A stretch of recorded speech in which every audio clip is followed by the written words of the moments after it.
As the years passed, the fierce battle grew more and more fierce. A great war of all the most powerful heads and already many rather old sages. Demons against men. The war went on, mountains of corpses rose, blood flowed in rivers. But suddenly the unexpected happened.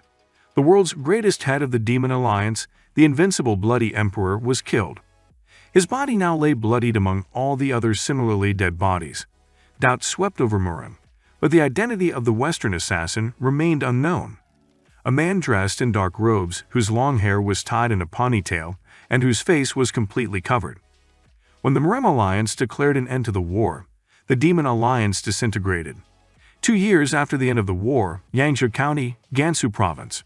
Dragon and Tiger Martial Arts Academy, where a fight is going on in the courtyard right now. Beating innocent students dressed in blue. One is the youngest, the 5th student of the Dragon and Tiger Academy. The other is the son of the head of the academy, Zhang Zhuwen, Zhang Teo. The older one is getting the most right now, leaning his hands on the ground. He's all shivering and looking down while Dong Gukmyong, the half-wit gang leader of a gang of thugs, speaks to him. The guys have borrowed 5 bars of gold from these bad guys, but have already paid back at least 20, and they still keep demanding more from them and don't listen to them at all.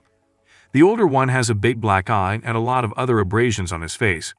He's Kang Wonyan, the 2nd apprentice at the Dragon and Tiger Academy. The bandits don't care at all about their opinions and demand further. Even though they have already taken all the money of these guys, the blackmail continues because they just got on the list of debtors, but the students could not leave their teacher in trouble. The older one, on his knees, asks for 1 more week, to which the ringleader smirks and demands to put the younger one on the ground now and hold him tightly. Kang Wonyan can't stand it and shouts indignantly about what these cruel people are doing, but ends up getting punched right in the face again. The older one flies to the head's feet, sobbing for mercy, and for the money to be cut off, will try his best to get it out. The older one flies to the head's feet and begins sobbing, begging for mercy to let his brother go. Better to cut off his hand and money he will try as quickly as possible, just so they don't touch the younger one. To which he receives only a blow to the stomach with his knee, which causes him to fall to the ground again, spitting blood. The leader is completely indifferent, and he orders his boys to make one even cut and fast. Both students are overcome with terror and fear. The older one keeps screaming for everyone to stop it, while the younger one is held tightly, with only hot, hysterical tears streaming down his cheeks. At moments like this, if only the older brother were alive, both the younger ones would think about it. The blade is almost in my hand, but stops abruptly with a fleeting and sharp blow, the weapon breaking into pieces. A rather older guy in dark robes and a black straw hat walks into the courtyard, a little surprised that though he's been gone a long time, he's not recognized at all. As he takes off his hat, his dark hair develops a breeze, and he pronounces that he is the older brother of these guys. Those look at the brother with joy and tears. They were genuinely happy to see him. One of the gang explains to the ringleader that there used to be a most senior apprentice, but he disappeared 7 years ago during the Great Evil War. Rumor has it that the guy died during a battle with the Murim Alliance, but apparently he survived. The guy started to head for the bandits, but the second he disappeared with his brothers and was already behind the backs of these bad guys. The oldest one, worried about the youngest one, asked if he was okay and patted him on the head. The bandits were very surprised that even a little chill went over their skin, but if this guy had been through the war, it didn't mean anything yet. And ere last, the eldest paid attention to the offenders, for they had made a mess of the sacred academy in the first place, and dared to injure the precious little brother, though they had beaten the other brother in the first place.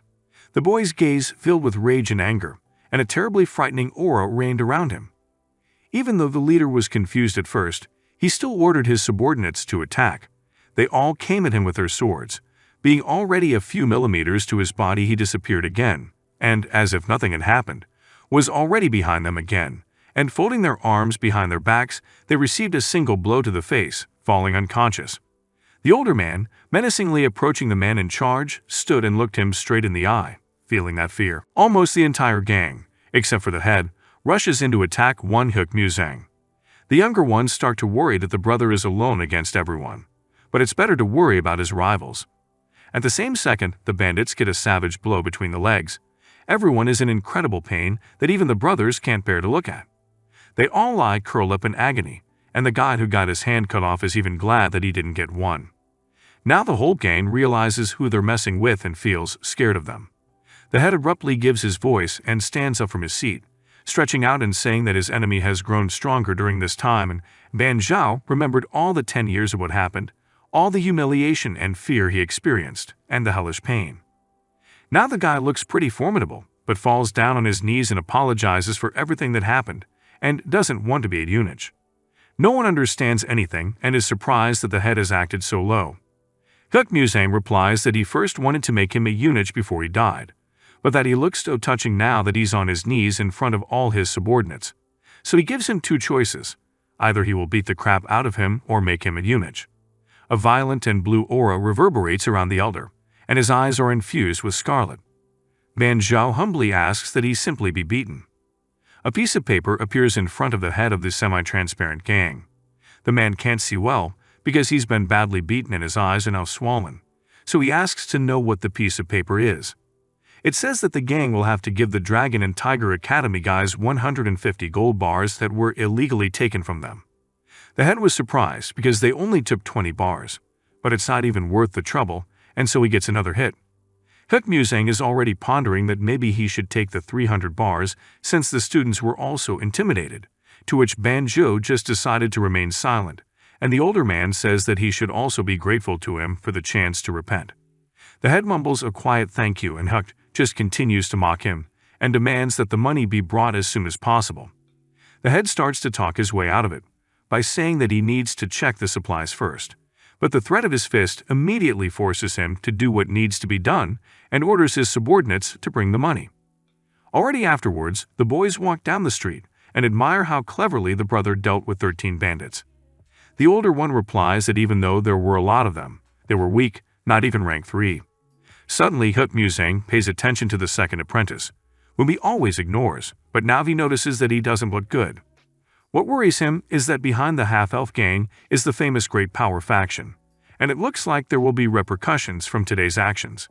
But Big Brother has a plan. If a strong enemy threatens, you have to get even stronger. After all, strength solves everything. The boys clearly didn't appreciate this plan and at first thought that Huk Musang would fight alone against everyone, but they just misunderstood him. It was about them. And so the hard and persistent training for the students of the Dragon and Tiger Academy began.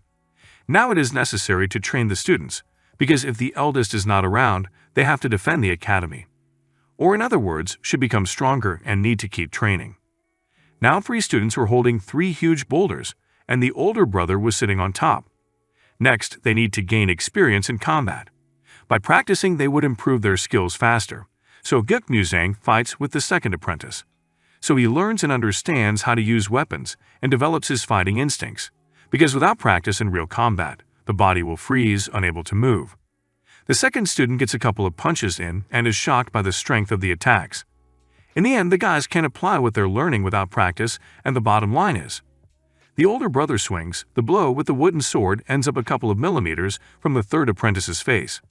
Even the stone wall broke, and the brother froze in horror at the power he saw. Next came the next brother. By the end of this training, they were terribly tired and asked for a break. But Huk Musang looked at them menacingly with the words that whoever was last would go for another round of training. The boys immediately ran on to train hard.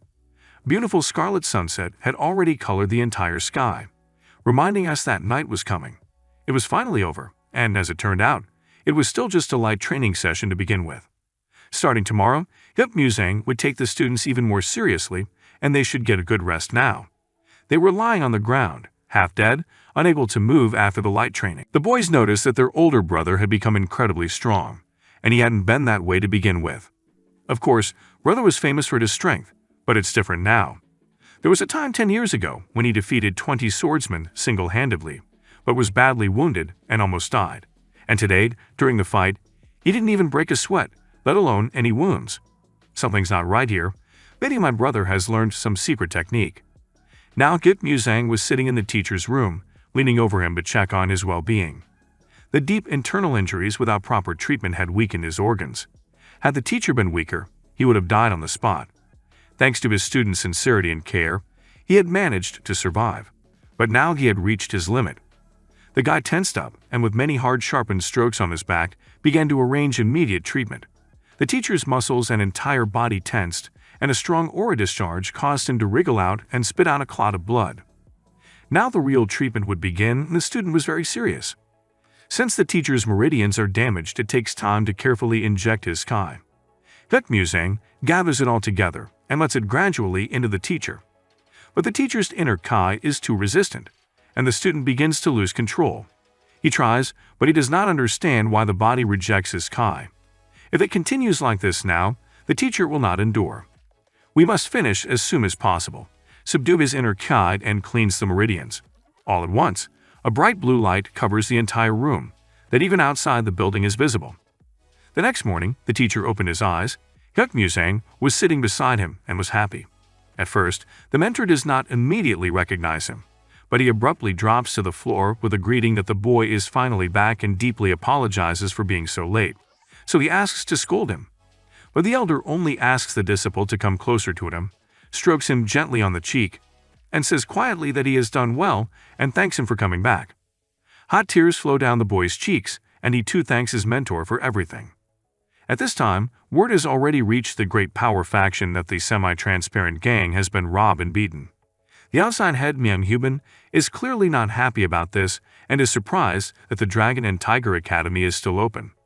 The speaker was the local commander of the Great Force faction, Ochism, and he explained everything by the fact that the institution is associated with the Mrim Alliance, so they can't deal with them openly. Even though Ochism wounded the head of the academy under the pretext of a duel, it seems that the academy's senior student, Hukmusang, has returned. The outside head is still unhappy, especially after hearing that this is the guy who beat up the entire semi-public gang, and feels that he cannot turn a blind eye to the whole thing. He orders Iron Demon Commander Gok Chiggle to be sent to Hukmusang, who will take care of him, using the old method of summoning into a duel. And when that bastard is dead, we need to send a half-assed gang to get rid of that academy. The main thing is that the Mrim Alliance has no reason to interfere. The door closes, and the head ponders to himself that Hukmusang shouldn't have gotten involved. He has barely survived the Great Wicked War as it is, leaving many scars on his body, and now he might just die for nothing. The Dragon and Tiger Academy continues to teach different villains a lesson. So now they want to fight against a local gang of some kind. Their leader, though, continued to threaten. But Hukmusang only needed him to deliver a message to those behind the gang. If something unfortunate happens to Yangzhou County under the jurisdiction of the Dragon and Tiger Battle Academy again, and then the student swings in for another strike. Rumors spread through the city very quickly. Already the entire adult generation is discussing the fact that the Dragon and Tiger Academy has put some rogue masters in their place. And recently these just 5 masters drove out a half-assed gang. And the thing is, Hukmusang is back, and he's been known for his incredible fighting abilities since long ago. But that's not all. Now the guys are handing out money to the victims of extortion, those scumbags. One of the men immediately ran to the joint to get his money back too. It seems that peace has finally returned to Yangzhou County. Already a huge crowd of outraged victims had gathered, shouting who had suffered what losses. The disciples were confused and didn't know how to calm them down. But then an older disciple came in. With his secret powers, he asked everyone to calm down. Even though there wasn't even a loud scream, his voice went through the noise and everyone. The guy was politely expressing understanding to the victims at the hands of these scum who were undermining business and labor, robbing, demanding protection fees. Because of the threats, everyone went into huge debts, but Hukmusang is now back, and he will make sure that no one else gets hurt now. It is he who will protect Yangzhou and bring back the old days when everyone lived in peace. But now, it is worth forgetting all sorrows and listening quietly to the students of the academy without shouting. If everyone waits for their turn and come out one by one, the guys will try to pay it as they should. A short old man comes out of the crowd and apologizes quite sincerely for everyone for making such a fuss, and thanking Hukmusang for all he has done. The guy was pleasantly surprised, but he was only doing his job. The whole crowd gasped at this, but really the old man just wanted to be the first one in line. Suddenly a man appears and inquires about the academy. Hukmusang looks at him suspiciously and asks who he is. The man replies that he is just a wanderer. He looks rather intimidating, with a large sword behind his back and that echidnous evil smile of his. The wanderer challenges the older student. All the guys begin to understand that this is apparently the man who wounded the teacher. They only want to say so, but apparently Hukmusang himself realized it. But he didn't think that he would be challenged so soon, because he had just dealt with 2 gangs, although it was a pretty obvious tactic. The older student smiles sweetly and asks the wanderer to come into the courtyard. The crowd begins to get indignant, but they also decide to watch this duel. The man, with his arms crossed over his chest, does not yet understand what the big deal is about this ordinary village academy and why he was forced to travel such a long way. Guk Muzang becomes for a greeting, folding his palms together and leaning slightly forward. The wanderer does the same and introduces himself as Gok Shigel. Abruptly, the elder doctrine orders the third, Yak Sokshin, to go for this duel. The latter is simply terrified, for the opponent looks very intimidating indeed. The wanderer begins to show indignation, as he has summoned the older apprentice to fight. He is told that a senior apprentice of the famous Dragon and Tiger Martial Arts Academy cannot accept a challenge from some wanderer at once. This is beginning to look like bullying, and Gok Shigel is just furious, but he can't say that he has a high rank. So Yang gets into a fighting stance in front of his opponent, he and his sword all shaking, and the wanderer is apparently very serious, saying that he will kill this apprentice first, and the older one. Yak Sokshin is truly frightened, and is already flying at him with his first attack. The guy holds his sword very firmly and thus blocks the blow, though he pulls away a few meters. He is all trembling and feels the power and danger of the enemy, seems to be a fighter of the first rank. The wanderer's eyes are filled with rage and bloodlust. For the third brother, all the boys begin to worry, but the eldest is calm.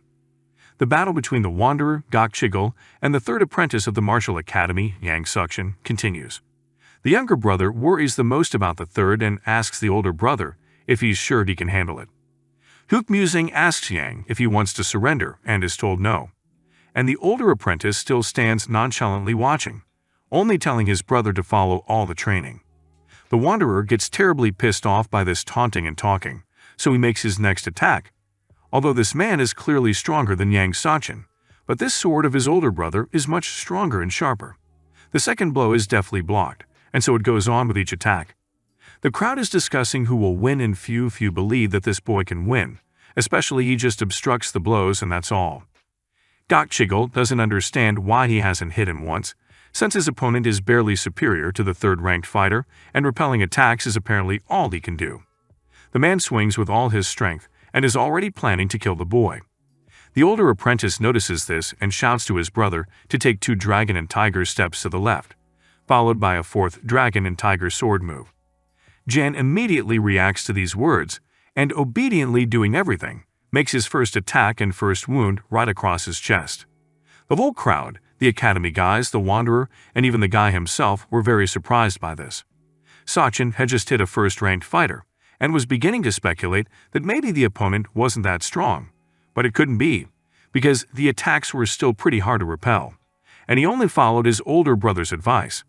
His foe is really pissed off, and his desire to kill this boy has only increased, and he is already making another attack. Guk Muzang again tells his brother what to do, and he, like a puppet, obediently performs every action and again repels the blow. And so on, only now Yang goes on the offensive with a greater advantage, still listening to his brother's voice. Everything works, thanks to the exact instructions, and now the sword has reached the opponent. You just need to continue to trust him and follow the instructions. The 7th stroke, and with a splash of blood, the sword is right in the shoulder of the wanderer. The older apprentice steps out of the spectator's seat and assumes that the fight is now over and sees no point at all in him fighting this man, who has already been defeated by the third apprentice. Gok Shigel is just furious. He's just humiliated now, and screams with words that only such a crappy academy could do such tricks. It was superfluous to talk about the academy. Guk Muzang is really angry now, and with all his might punches the man in the stomach. He flies into the wall, shattering it and falling to the ground. Now he can't just let him go. His gaze shows that he can kill, and the wanderer becomes tremendously afraid, falling to the ground with his face and asking for forgiveness and mercy. Muzang now forgives him and demands the man get out of his sight. Loud applause and shouts go up from the entire assembled crowd and disciples. Everyone praises Guk Muzang and says he is the coolest. Already late at night, Gok Shigel is still running from the last of his strength. He has to tell the group what happened today. After all, they can deal with this guy just by fighting, only they need someone much higher in rank, because he is clearly a danger to them. A black silhouette appears behind him, dressed in blue and with long black hair. A sword strike right in the face and Gok flies away, tearing down trees and falling bloody to the ground. The attack was from Hek Musang. He can't just let this man go, because he will report everything and bring trouble to the academy in the future. However, if Gok answers his question, the older apprentice will make it painless. From his silhouette, you can feel that terror in the man will not get out of this fight alive now for a shiver. A rather strong and sturdy boy is now being tortured by putting a red-hot poker in his chest. A tremendous pain is radiating throughout his body, and the boy really doesn't seem to understand what information is being asked of him. The man in the red robe, whose face is covered for privacy, thinks the guy is a spy and wants to know who sent him. The stranger keeps repeating that he just came to Yama County as an escort to earn some money. He doesn't even know anyone other than his employer. The man with a closed face turns to his boss, to which he says afterwards that it is bad luck for this guy, but he threatens that they will still wish, because his older brother will never forgive them such a thing. The stranger held hostage is the fourth student at the Dragon and Tiger Martial Arts Academy and the first child of Zhang Juwun's head, Zhang Taryong, with whom contact has been lost. The man smiles swirkily through his mask and draws his sword and swings for a blow, conjuring up that big brother will be next. Meanwhile, Hek Musang has dealt with Gok Chigel, whose head flew off to the side with a heavy bloody splash. Now the guy knows that the Great Iron Bloody Emperor is involved with all of this. The Great Iron Blood Emperor is one of Miram's top 10 masters, also known as one of the 4 Great Devil Emperors, the late head of the Demon Alliance, the Invincible Blood Emperor. Does this mean that the Iron Blood platoon he leads has subdued the Great Force? He must be planning to absorb not only Yangzhou County, but the entire Gansu province. A broken Demon Alliance would never anger the Miram Alliance at a time like this. Hek Musang continues to ponder. Moreover, they let the Kantong sect, which was forced to close after the Great War. So how did the 8th Emperor and the Miram Alliance lose power? The guy flew high into the sky, returning home already, and it looks like Yangzhou County is in a tricky position. It was already late at night, and the teacher, fortunately, was feeling better.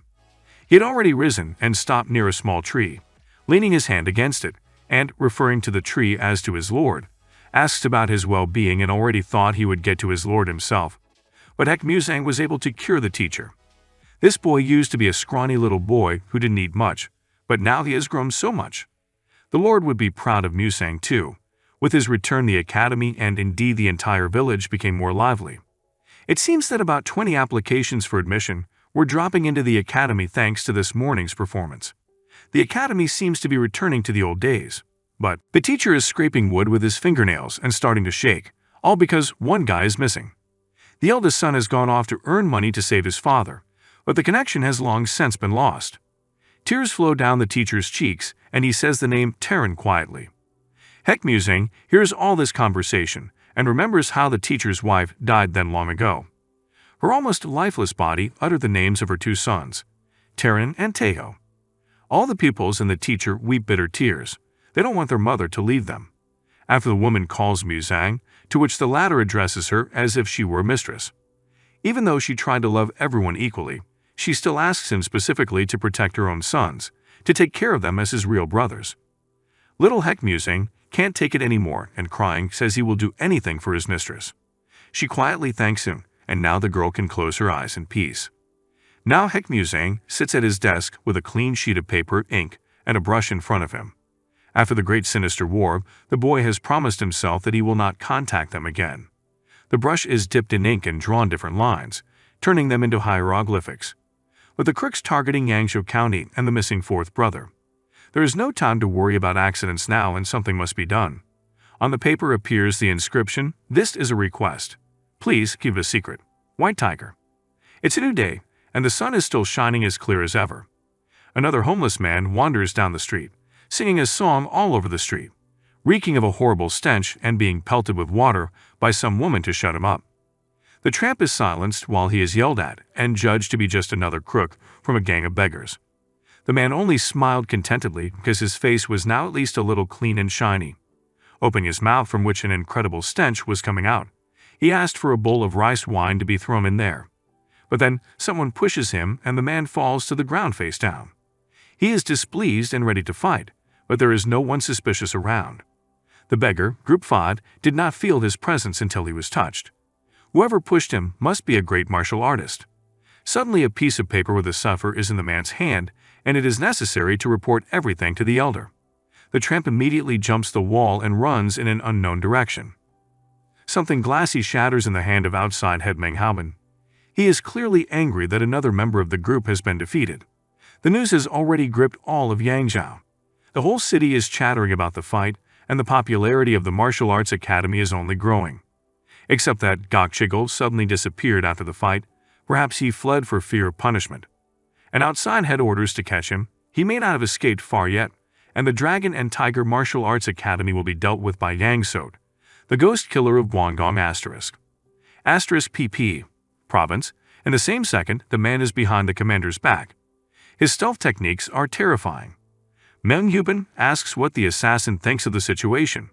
He in turn replies that Gok Chigel, a second-ranked fighter, has been defeated, which means the faction is dealing with a serious master, even if the rumors exaggerate something.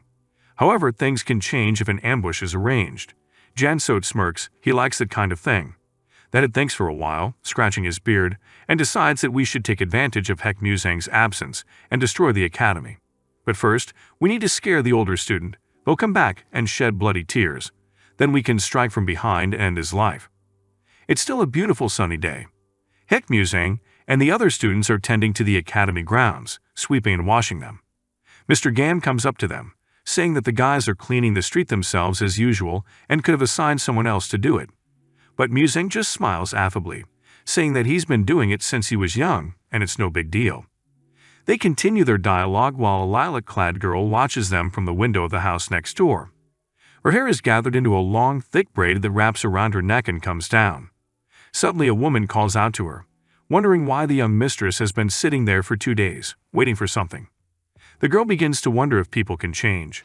She keeps looking at Heck Musang, hinting that the conversation is about him. Before, the guy was cold, quiet as ice, but now he smiles broadly, says hello to everyone, and has a nice conversation. It's like a different person. Then the woman suddenly says the phrase that this usually happens when a person is not on the verge of death. The young madam frowns, but the woman continues to talk about it, and they are noticed by the one whom the girl was watching. So as she grabs her companion by the hair, she accidentally hits her on the wooden table and ducks herself. Heck Musang is distracted from his conversation when he sees a kite fly in the sky, showing a red demon and other various black and white drawings. It looked like it meant something. As the guy remembered that he had some other things to do and excused himself, he ran off, telling one of the brothers to watch over the academy. The girl addressed the woman as Papa, and she understands that this is all because of some mere student of the martial academy, and does not understand why the precious treasure Mujin, the greatest family Murim, to follow him. The girl averts her gaze with embarrassment, saying that she is not following him, but that she just hasn't prepared herself yet. Suddenly, the young mistress changes her face, gets up from the table, and looks out the window. A man dressed in black with scars on his face appeared at the threshold of the academy, looking at the academy with interest. One of the students, who had been left to guard the entrance, asked suspiciously who the stranger was. He looks dangerous and also appeared immediately when his older brother left. But the guy does not get an answer. He only looks at him too, wondering how such a squishy kid could defeat Gok Chigel. The question is repeated again, and if this stranger has come for another duel, then let him go. The academy accepts no more challenges. The man smiles wickedly and snidely, for that is not why he is here, and speeds up and swings very quickly for a punch. The fist hits right in the pupil's stomach, and he flies right out to us of the rest of the guys on the doorstep. The second brother falls to his knees and spits out a clot of blood right on the ground. The stranger walks further into the courtyard, holding his cold surroundings in his hands and drawing ever closer, mumbling that no duel is out of the question, for they are all just pathetic crawling insects. The teacher comes out of his room and shouts to the stranger to stop. The power level of the Dragon and Tiger Academy may be low, but they are still part of the Murim Alliance, and if the man doesn't leave, he's going to create a lot of problems for himself. The man only continues to taunt, and with an assassin's gaze on them, he says he will kill them all. And first he swings at the teacher, already behind his back. At this time, Heck Musang came into the forest for some meeting. On a tree, the wanderer sleeps soundly and sweetly, but then he hears that someone has come to see him. The older student is not happy that he has been accused of being late, for it is the other way around and he sent his letter 10 days ago. From his bad manners, the stranger assumed that this was the White Tiger. When the interlocutor came down, he was the head of a gang of beggars, the divine beggar Phantom Mask. The wind develops the crowns of the trees and the leaves slowly fall to the ground. The man went downstairs to Heck Musang at once with the words, where in general the boy had been missing for 2 years after the end of the war. There was no trace and no news. Musang responded with a question to a question, for if he was wanted, there must have been some reason for it, and he was sure there was nothing in common between them for a long time. The head of the beggars casts a displeased look at him. However, the lad notices that they are not alone here and there is someone else.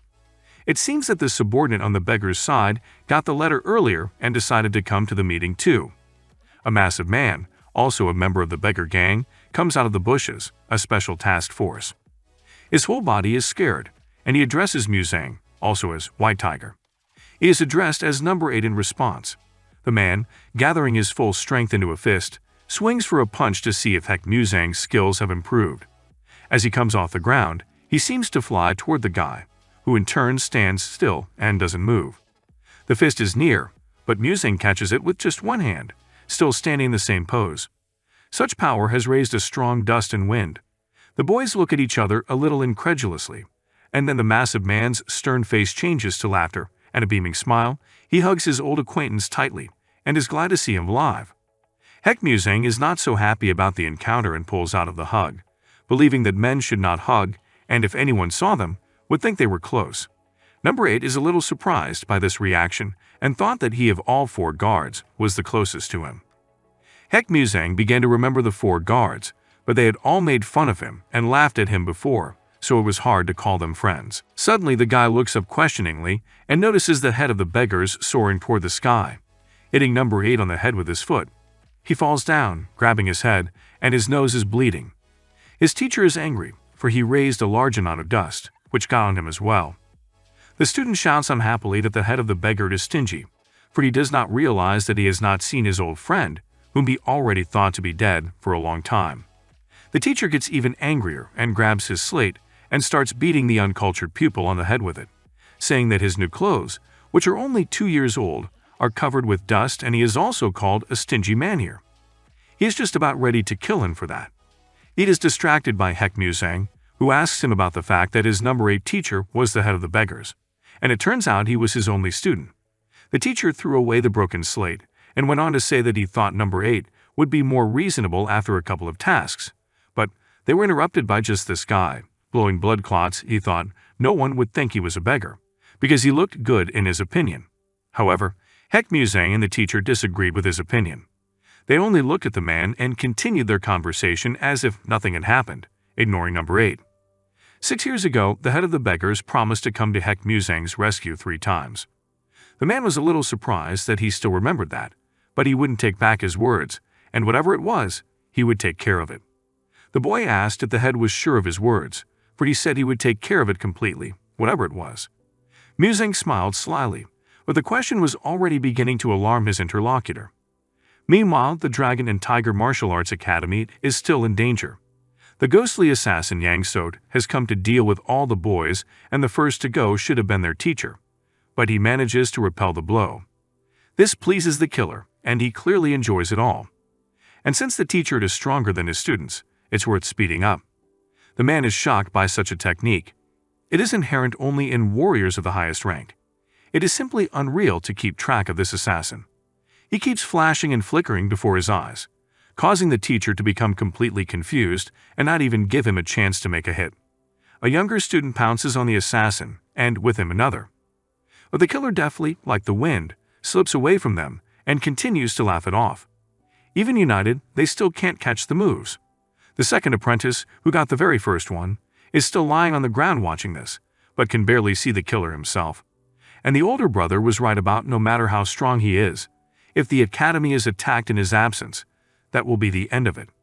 No one can even hit the enemy. Everyone feels pretty powerless, and it starts to get even more annoying. A girl appears behind the second student.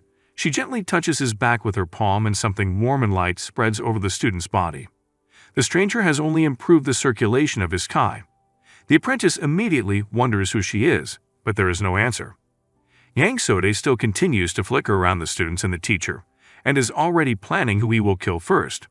The younger Tejo can't stand it, running out of the circle with a shout, showing his confidence in his actions and ready to take the blow. The assassin smiles smirkily and swings for an attack, his sword just as quickly flying straight into the student's back. The teacher and the other brother watch this and don't even have time to do anything. But the blade stops with a slight movement, getting stuck between the two fingers of the same girl who was watching Hek Muzang from the window. In the same smooth and effortless motion, she twists the sharp blade in the assassin's hand. The sword shatters into a multitude of boyish particles, and the hand flies away to the other side of the torso. The girl looks menacingly at the assassin and says, "How dare he attack an academy affiliated with the MANHWA Alliance right in front of this girl's eyes?" The strongest ghost killer, Jan Sot, screams in pain because he has just been robbed of his arm. The lady who did this comes up to him, stepping on his chest with her foot. With her angry and fierce gaze, the girl looks down at him, asking what reason there is for not cutting off his head right now. Jan Sot shows her displeasure, and who the stranger even thinks she is. She is not satisfied with this answer. A sharp sword reaches out from under the pink sheath and is near his neck in a moment, but is stopped abruptly by the loud shout of the Dragon and Tiger Academy teacher. The blade does touch the neck slightly after all. The younger student is perplexed as to why his father asked him to stop, for this man has now nearly killed everyone. But the man understands everything. It is not about any pity, but about the consequences, because the murderer may not be alone. The girl has figured it out herself, but still keeps her eyes on the killer. He smiles contentedly and asks if this is a good reason. The stranger hides her sword back, but the anger in her eyes remains the same, and she will not just let him go, but will interrogate him to find out who sent him. The man is not happy about this, but receives a hard kick to the chest that spits blood out from behind his mouth on reflex. Suddenly, the girl apologizes for not introducing herself and turns around to the academy boys and introduces herself as the goddess of the heavenly sword, MANHWA, senior patrol officer of the Northern Command of the MANHWA Alliance. As if nothing had happened, she smiles sweetly, making a special gesture with her hands. Everyone is simply shocked by this information. At this point, Hek Muzang is still talking to the head of the beggars. His wish is for the man to find Zhang Taeyong. Even a small clue will suffice. And if the head finds him, we can consider all promises fulfilled. This phrase has caused displeasure with number 8, who thinks that the value of the teacher's help card should be used more wisely, and he wants to give all 3 promises to some ordinary person. But it's not just any man, he's very precious to Muzang. The teacher punches his student number 8 again, because apparently he really does care about him a lot, since he's asking him to make every effort to find him. But it's too much to equate one request with 3 in the head will count as just one promise. Hek Muzang is no longer arguing and plans to leave, but the man stops him again, asking if the guy really believes that the war is over. To which the man replies simply that it's none of his business, and he's no longer involved in the MANHWA Alliance's affairs. One moment, and he was out of sight. His movement was not even tracked. The teacher ordered number 8 to find the guide, Zhang Taeyong, and the man would take care of them. The student said he would no longer be involved in such matters and got his fist in his face again. Hek Muzang is already back at the academy, and the first thing he notices is a younger student wiping blood off the academy grounds. The older brother is immediately concerned about what happened, to which he is told that some madam has come, and the younger man is not allowed to finish. Muzang grabs his face, scrutinizing him anxiously, and asking a lot of questions. Gathering himself together, the younger man says that the second brother was wounded. The others were in danger too, until the older patrolman showed up. The mistress called herself the chief patrolman of the MANHWA Alliance. She overpowered the enemy and locked him up for questioning. The senior student wondered a little why the highly placed official had entered the Rural Martial Academy in the first place. The girl said she was just passing through at the time. But Muzang doesn't think the MANHWA Alliance commissioner is noble enough to do all this because of concern for Gansu. However, it is worth thanking the girl. The younger brother replied that she was having tea with her father. Hek Muzang had already started to head for his teacher's room, telling his brother that when he was done, let him go rest. Meanwhile, in the teacher's chambers, Mistress Mujum Gomling and Papa Somi, the warrior of the dragon staff, were already seated. The woman sat smugly with her arms folded across her chest, and the teacher kept wondering how members of Miriam's high circle had helped their simple academy. Papach arrogantly says that her mistress has personally offered her help and now the academy should be forever grateful. At the same second, the woman gets stabbed in the leg with her heel for treating people this way. Mujum immediately apologizes and smiles, and says there's nothing wrong with what she did and the tea is just magic. But the teacher thinks the woman is right, and that he should repay her favor. He continues to thank the mistress, and she and Papa are even a little embarrassed. At this point, Hek Musang comes in and notices Mistress Mujum Gamwa, and he just stands there in a stupor. The teacher, smiling happily, introduces the older student to their saviors. A little awkwardly silent, the boy says nothing and the girl rises from her seat and gently approaches him.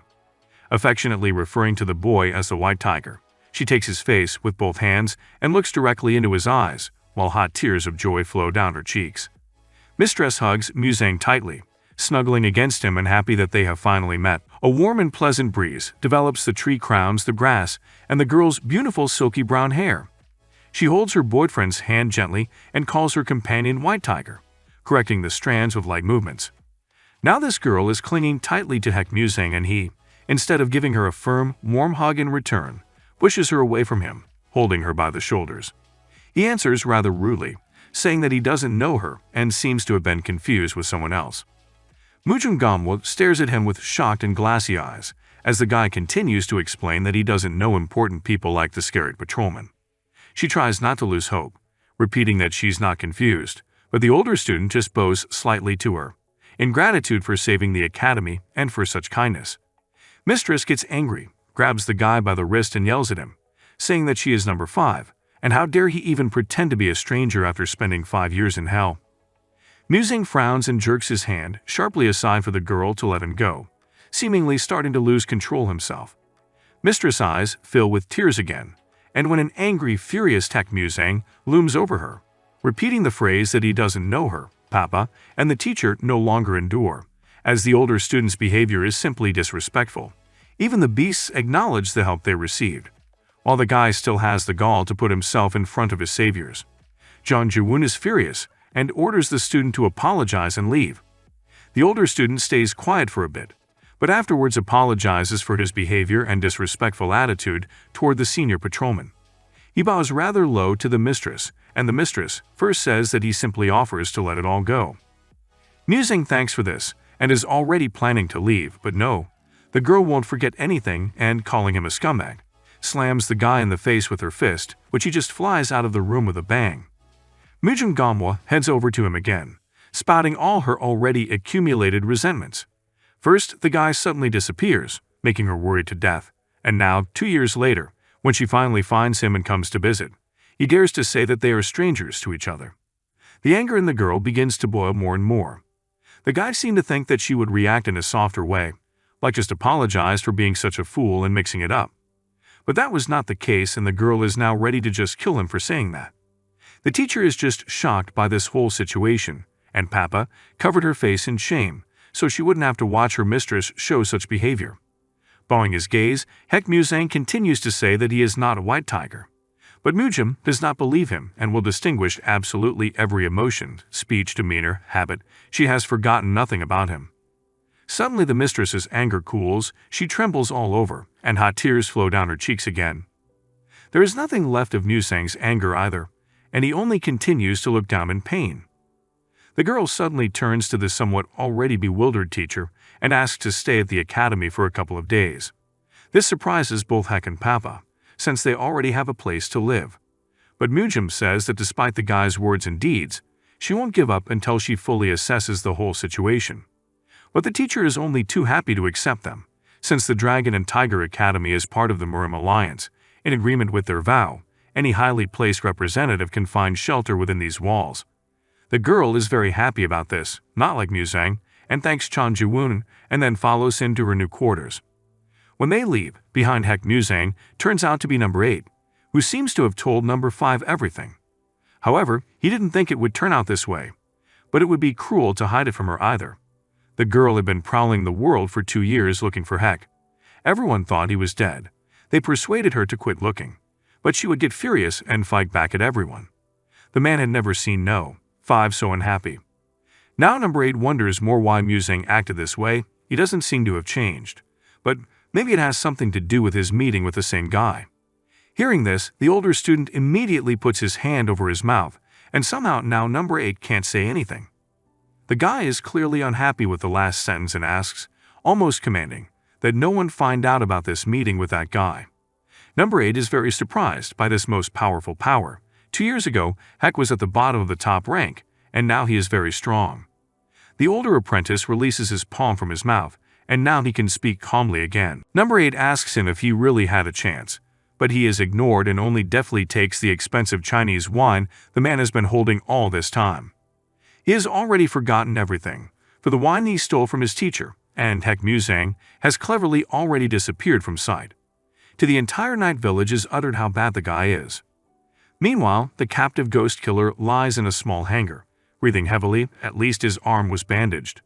Behind him, one can hear someone's quiet approaching footsteps. The door had been closed the whole time, but this man had somehow entered here.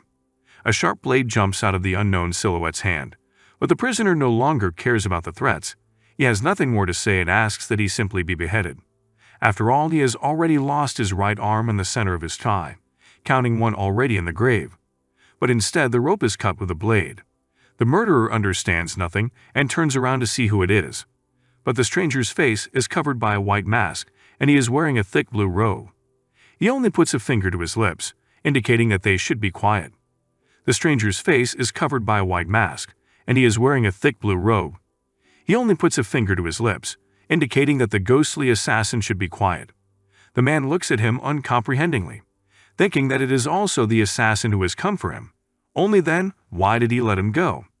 The stranger silently points his finger at the door, hinting that it's time for Janso to go. He wants to say something to him, turns to him, but his savior is gone. The happy killer realizes that he has managed to survive. Now Mujumgamwa is sitting crying in her new room that Heck Muzang didn't even blink an eye, pretending not to know her.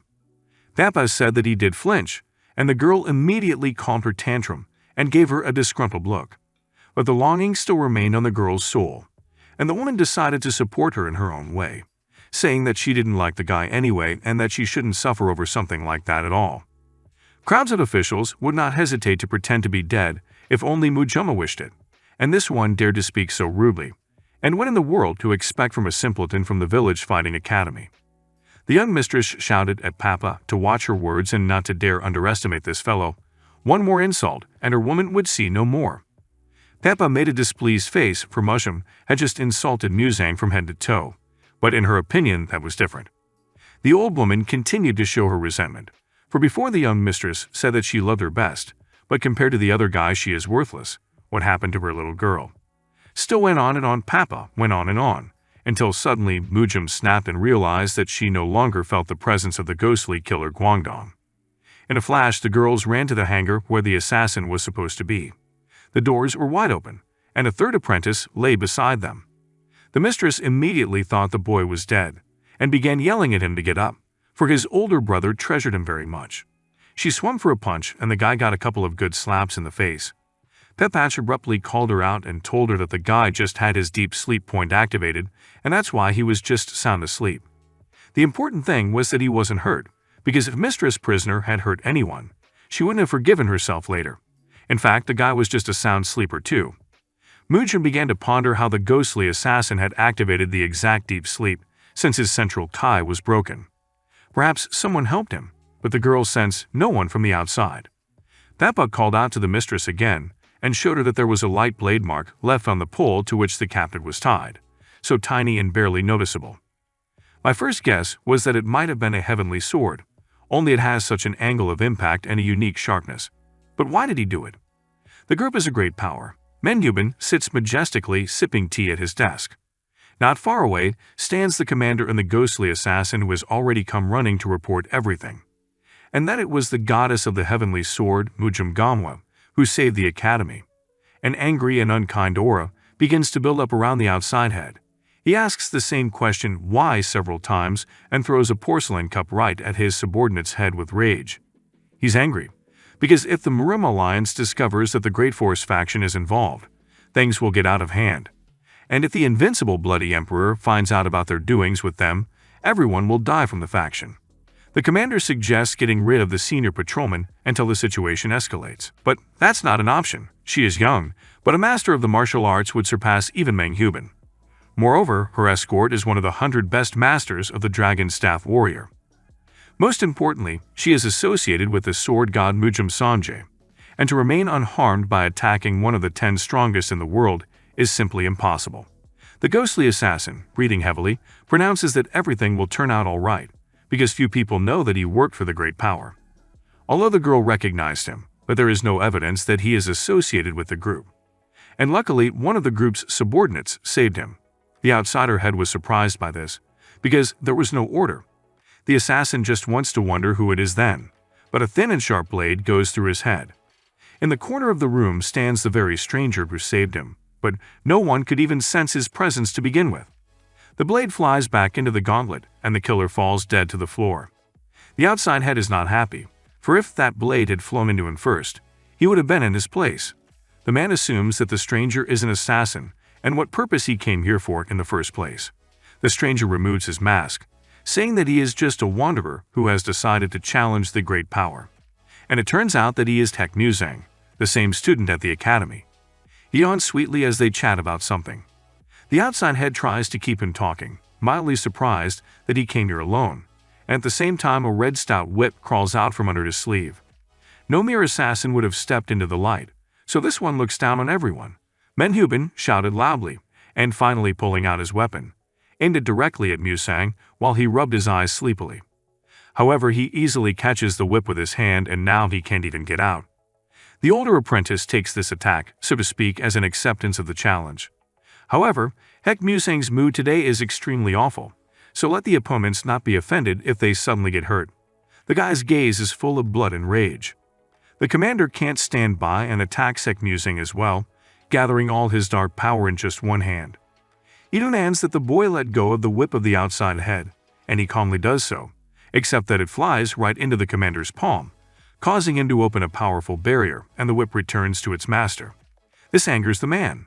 He resents the young man's behavior, but soon dies quickly and painlessly from a blow to the head by Musang's leg, which just flattened out with a splash of scarlet blood. The outsider is shocked, for Ochism has defeated high-ranking fighters, and this one took him out in one blow.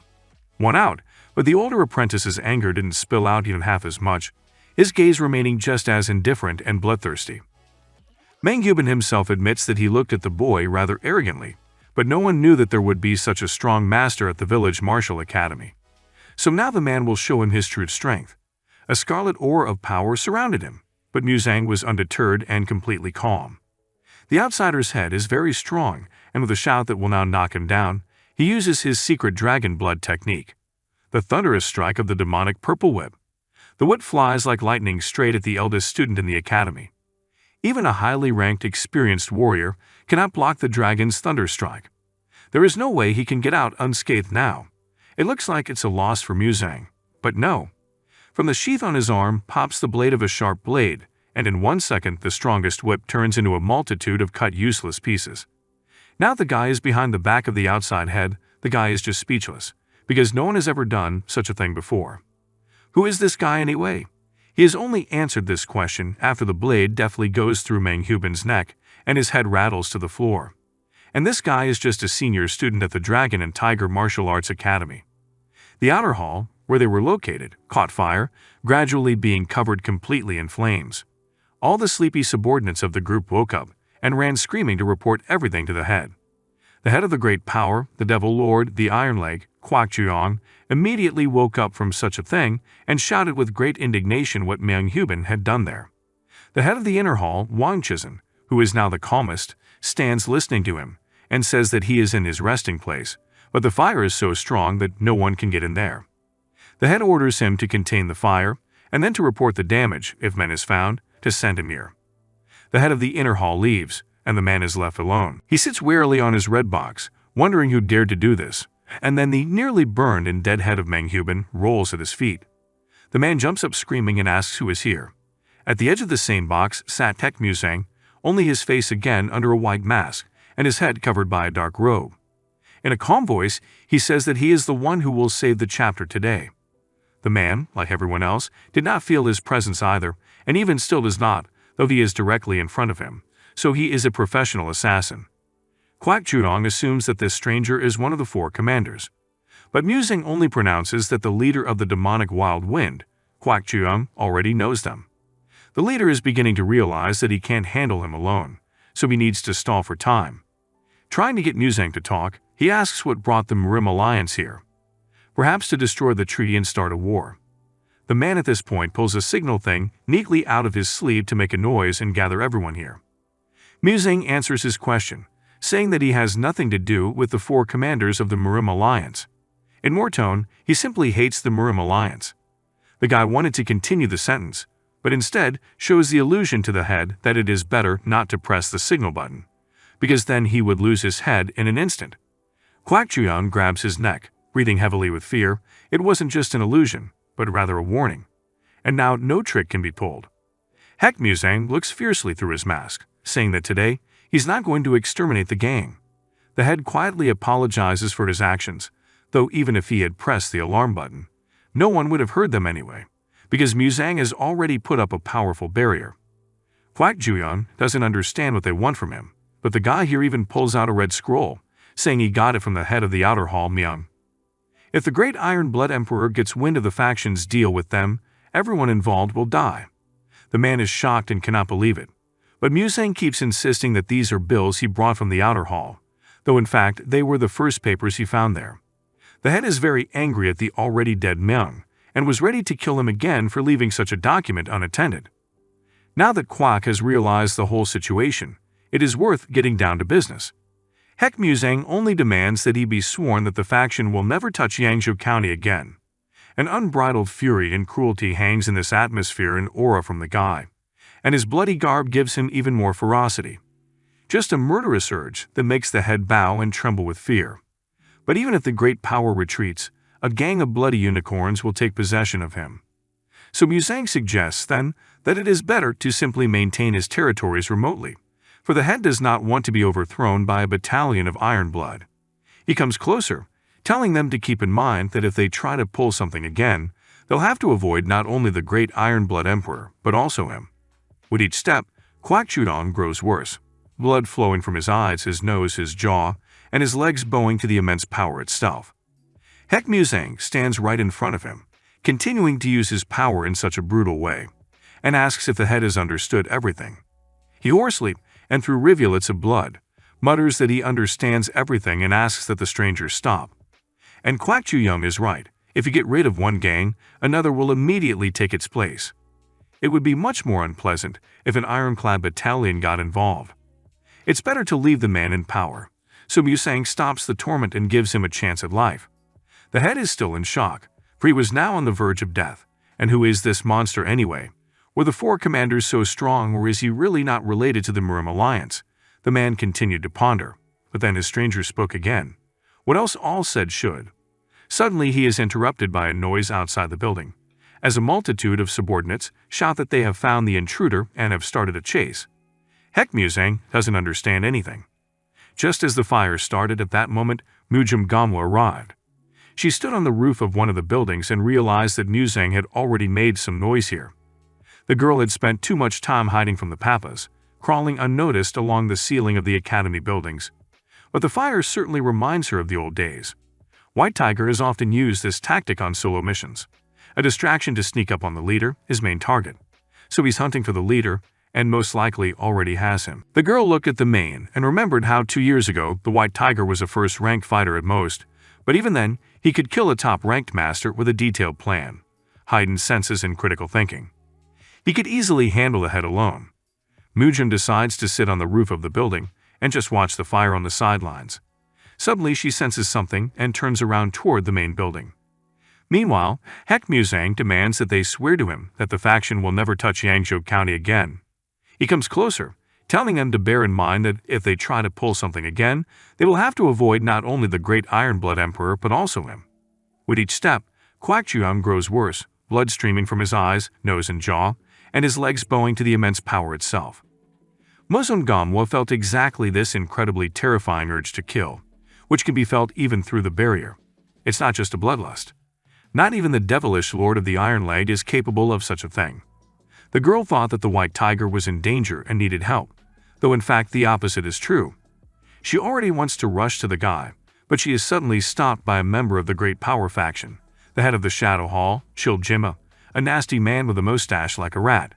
Because Mujum was distracted by that bloodlust, she forgot to take cover at all. The man shouted at her that here she was a rat, and kept blaming her for the fire and what she had done. The girl has no time for him now. She needs to hurry to the main hall, so she will have to find a way to get rid of him. She taunts the head of the shadow hall, but he keeps calling her a rat. MANHWA is clearly pissed off by this, but immediately the man blows his whistle and summons everyone that the intruder has been found. In the same second, he swoops down on the girl with his attacks, but she deftly dodges each one since she cannot beat him up due to the fact that she is affiliated with the MANHWA Alliance. But the man keeps calling her a rat and thwarting her plans, and MANHWA just can't stand it and punches him in the face with all his might that he flies off into a nearby building, angrily saying that if he wants to see a rat, he'd better look in the mirror. By this time, a crowd of subordinates has come running in and the young mistress deftly escapes them. Jim orders them to catch her and the whole crowd, shouting that she is a rat, run after her. MANHWA is furious and should have been a sword to the face instead of a fist after all. The squads decide to split up to catch the intruder, some following the head of the shadowy hall while others go to the women's chambers. The girl hides behind one of the walls of the buildings and realizes that the guards have been strengthened even more. And after all, she is from the top of the MANHWA Alliance. If she kills everyone in the way, then it will cause not a few political problems. But right now, what matters most to her is the safety of the White Tiger. She needs to sneak into the main hall as quickly as possible and protect it. The girl looks into the building and they have already found her again. Squads have surrounded her on both sides and Jim keeps getting all sarcastic, saying that the death of the intruder is near. But it is more likely that they will die today. MANHWA is already incredibly angry and is ready to forget all about politics and just kill them all, especially this idiot. But then she is stopped by the White Tiger, who appears near her. The girl is so happy to see him again, but he doesn't seem to be and telepathically tells her what she is even doing here, because she is the chief patrolman and her mere presence here can lead to punishment. And MANHWA just smiles, telling her through telepathy that she's just glad he's in one piece. But they are distracted by Jim's nasty chill, who yells at the guy in the mask. What is he even doing here, and since when did their headquarters become a red light street, where anyone can hang around and seemingly a stranger along with this filthy rat-like creature? The last phrase, MANHWA can't take it anymore either, and in seconds, chops the man in two. The subordinates are confused as to what has happened to the master and call for the others already. Even MANHWA is shocked by what happened. She didn't even see anything. Is the guy really that good? MANHWA keeps talking to the members of the group, as he did to the head then, and it looks like he's going to have to kill everyone. A terribly strong and incredibly creepy lust for blood and power begins to squeeze everyone present except the girl and the White Tiger himself. Now MANHWA understood something of the murderous desire that she sensed from the main hall. It emanated from him. A great many things must have happened in 2 years. At this point, the tired head comes in and asks him to stop, because this monster might just destroy the whole gang. The man reminds the great stranger that they seem to have already solved this issue, and the head takes full responsibility and will punish his subordinates. MANHWA wants to say something, but is silenced by MANHWA. It seems that the head is smart and has thought things through quickly, so the guy will spare them again and most importantly let him, Joyan, keep his word. Then he will let them live. MANHWA grabs No. 5 by the waist and immediately disappears together. As they say goodbye, the guy says with a universal message asterisk that they were never here. PP. A type of telepathy, the sound spreads in all directions. The entire faction is very surprised by what has happened, and the head only exhales with relief. The night still shrouds the sky in the same way. MANHWA has brought the girl to some forest, and she now cries out in delight at how steeply the White Tiger has changed in 2 years. Has he really had a chance, and now has universal telepathy? But the guy ignores her and takes off his mask, saying he doesn't know what she's talking about and that he's not a White Tiger at all. The girl is already tired of this lie and looks at MANHWA with displeasure.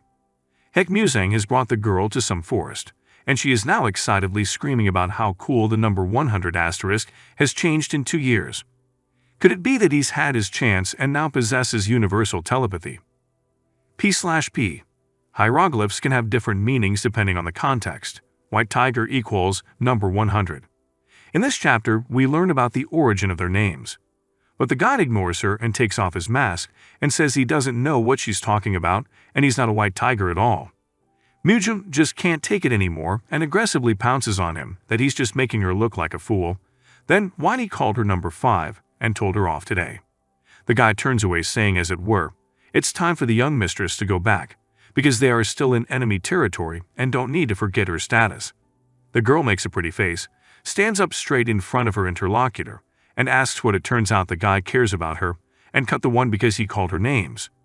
Mujum comes even closer that even the brave Hek Musang is a little confused and flushed. The guy tries to keep his cool and looking away, continues walking ahead and asks not to call him number 100 anymore. He has long forgotten about those days. The girl is angry thinking it didn't work, but she just can't see the incredibly embarrassed and contented face Musang is trying to hold back now. But he must forget number 5. Order of Demon Destruction? PP. Correction about the 4 commanders. An elite group of assassins created by the Mrim Alliance in response to the Alliance of Demon Assassins. They were guys in dense dark blue robes who hid their faces. It consisted of 99 members divided into 4 levels. Each was assigned a number from 2 to 100 according to their skills. Number 100. Hek Musang was the weakest member of the Order of Demon Destruction. Later, the order was divided into 2 castes.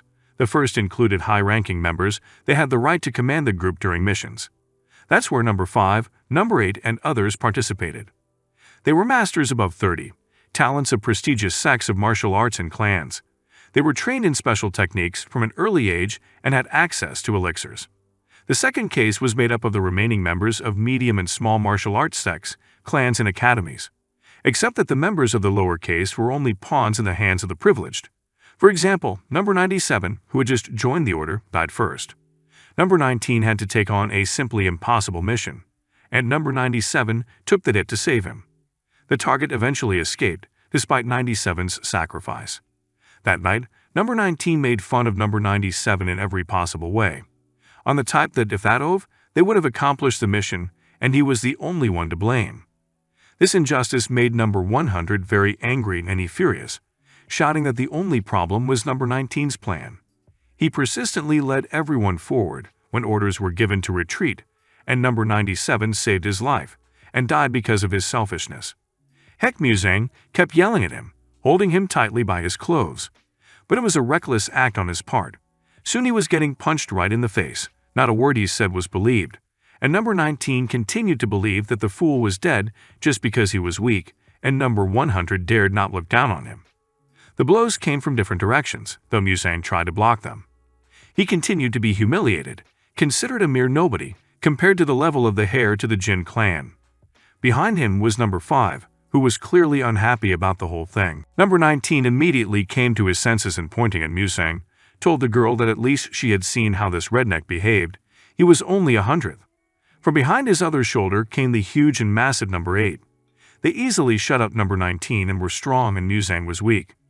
Since then, he has often been sent on deadly missions, always put on the front lines, given the riskiest assignments.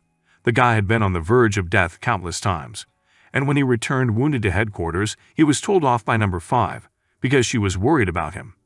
Hek Musang that if he didn't, then the other low-ranking ones would get killed, and he needed to get stronger. The girl looked at him unhappily and angrily and turned away and said let him do what he wanted, but only that she would now be with him on every mission. Number 100 was very surprised by this, and he didn't understand why she was doing this, but number 5 just didn't want to get killed. The door slammed shut and number 8 felt confused because now it was as if he wasn't being noticed. So several years went by. No one below level 70 survived, except Hek Musang. Mountains of corpses lay piled up in the doorway that the guy stared at silently. Realizing that he had completed more missions than anyone else in this organization, and the moment had finally come when people stopped calling him the weakest number 100. He became the last number 100, and number 5 was always around, though number 8 was too. A warm wind was developing the tree crowns, the grass, and the girl's long, silky hair. She gently touched hand number 100, and with the other hand she fixed strands of hair. The girl said affectionately and sincerely that she liked Musang, and he reciprocated her feeling. They kissed sweetly in front of the beautiful mountains and the lake. Laughing and smiling, the couple sat together, while all the while sitting in a tree number 8 suggested that they might as well get a room at all. While Hek Musang was enjoying little moments of happiness in the midst of hell, the sword god Mujum Sanjay appeared. The lad was summoned to the main building, where a man in expensive and beautiful garb sat in front of him, and on the table was a certificate of military service. The boy could now leave the war and return to his hometown, a reward for a series of successful missions and contributions to the common cause. Muzang looks at Mujum Sanjay incredulously and asks if there is any other special reason for this offer. He only rubs his beard and is slightly surprised by such impertinence, and then gets right to the point. And case number 5. The man wants the guy to end his relationship with his daughter, Mujum Gamwa. He looks very serious, and the information that now before number 100, his girlfriend's father, really surprises the guy.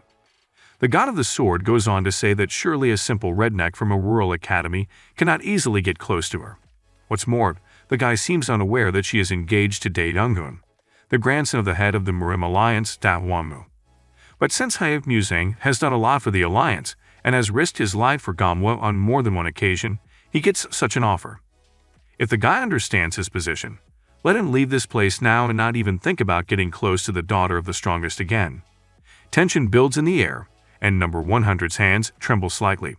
But he continues confidently to say that if the reason is that he will refuse. Even if number 5's father is in front of him, he cannot control his grown child's feelings. So the boy will first ask Mujum Gamba's opinion, and if she chooses the groom he will leave quietly, otherwise, he doesn't have time to finish his sentence and a sharp sword is a few millimeters from his throat. And Mujum Sanjay sits up imperiously and says in an unkind voice that the boy has no choice here. Hek Muzang is surprised, for the sword is under Kai's control, and is now threatened by the right-wing sword god like a thug. The man puts the sword back away and realizes that the interlocutor before him is very different, but completely naive, for even though he considers Gamwa's opinion, what about her happiness? She has been raised in abundance since childhood. An orphan like Muzang would never even be able to imagine such a thing. And what can he offer her? Of course, she would be happy at first, just to be together, as if the whole world were at her feet. But in time, she will gradually begin to remember the past life. All the various delicacies she enjoyed, the dresses and jewelry she enjoyed, and most importantly, the eternal source of wealth. But Hek Muzang will remain the same anxious and worried about the thought and the happiness of her life. Whether she sacrifices because of him, whether she leaves because of it, whether she holds a grudge. The boy has now begun to realize everything. From the 3 missions, Gamwa returned with serious wounds, and Muzang knows about them, for all those 3 times she tried to protect him.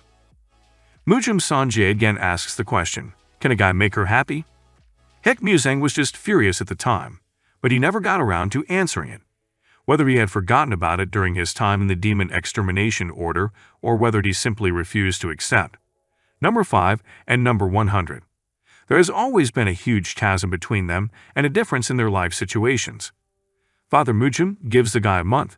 He will leave the certificate here and advises him to think hard. Afterwards, the man leaves and number 100 is left alone with his thoughts. And a month later, he is given one last mission. And that was just that, a battle with the great bloody emperor. Now Hek Muzang, taking off his outer clothes, was practicing, hard and long at night, to vent all his accumulated emotions and old memories.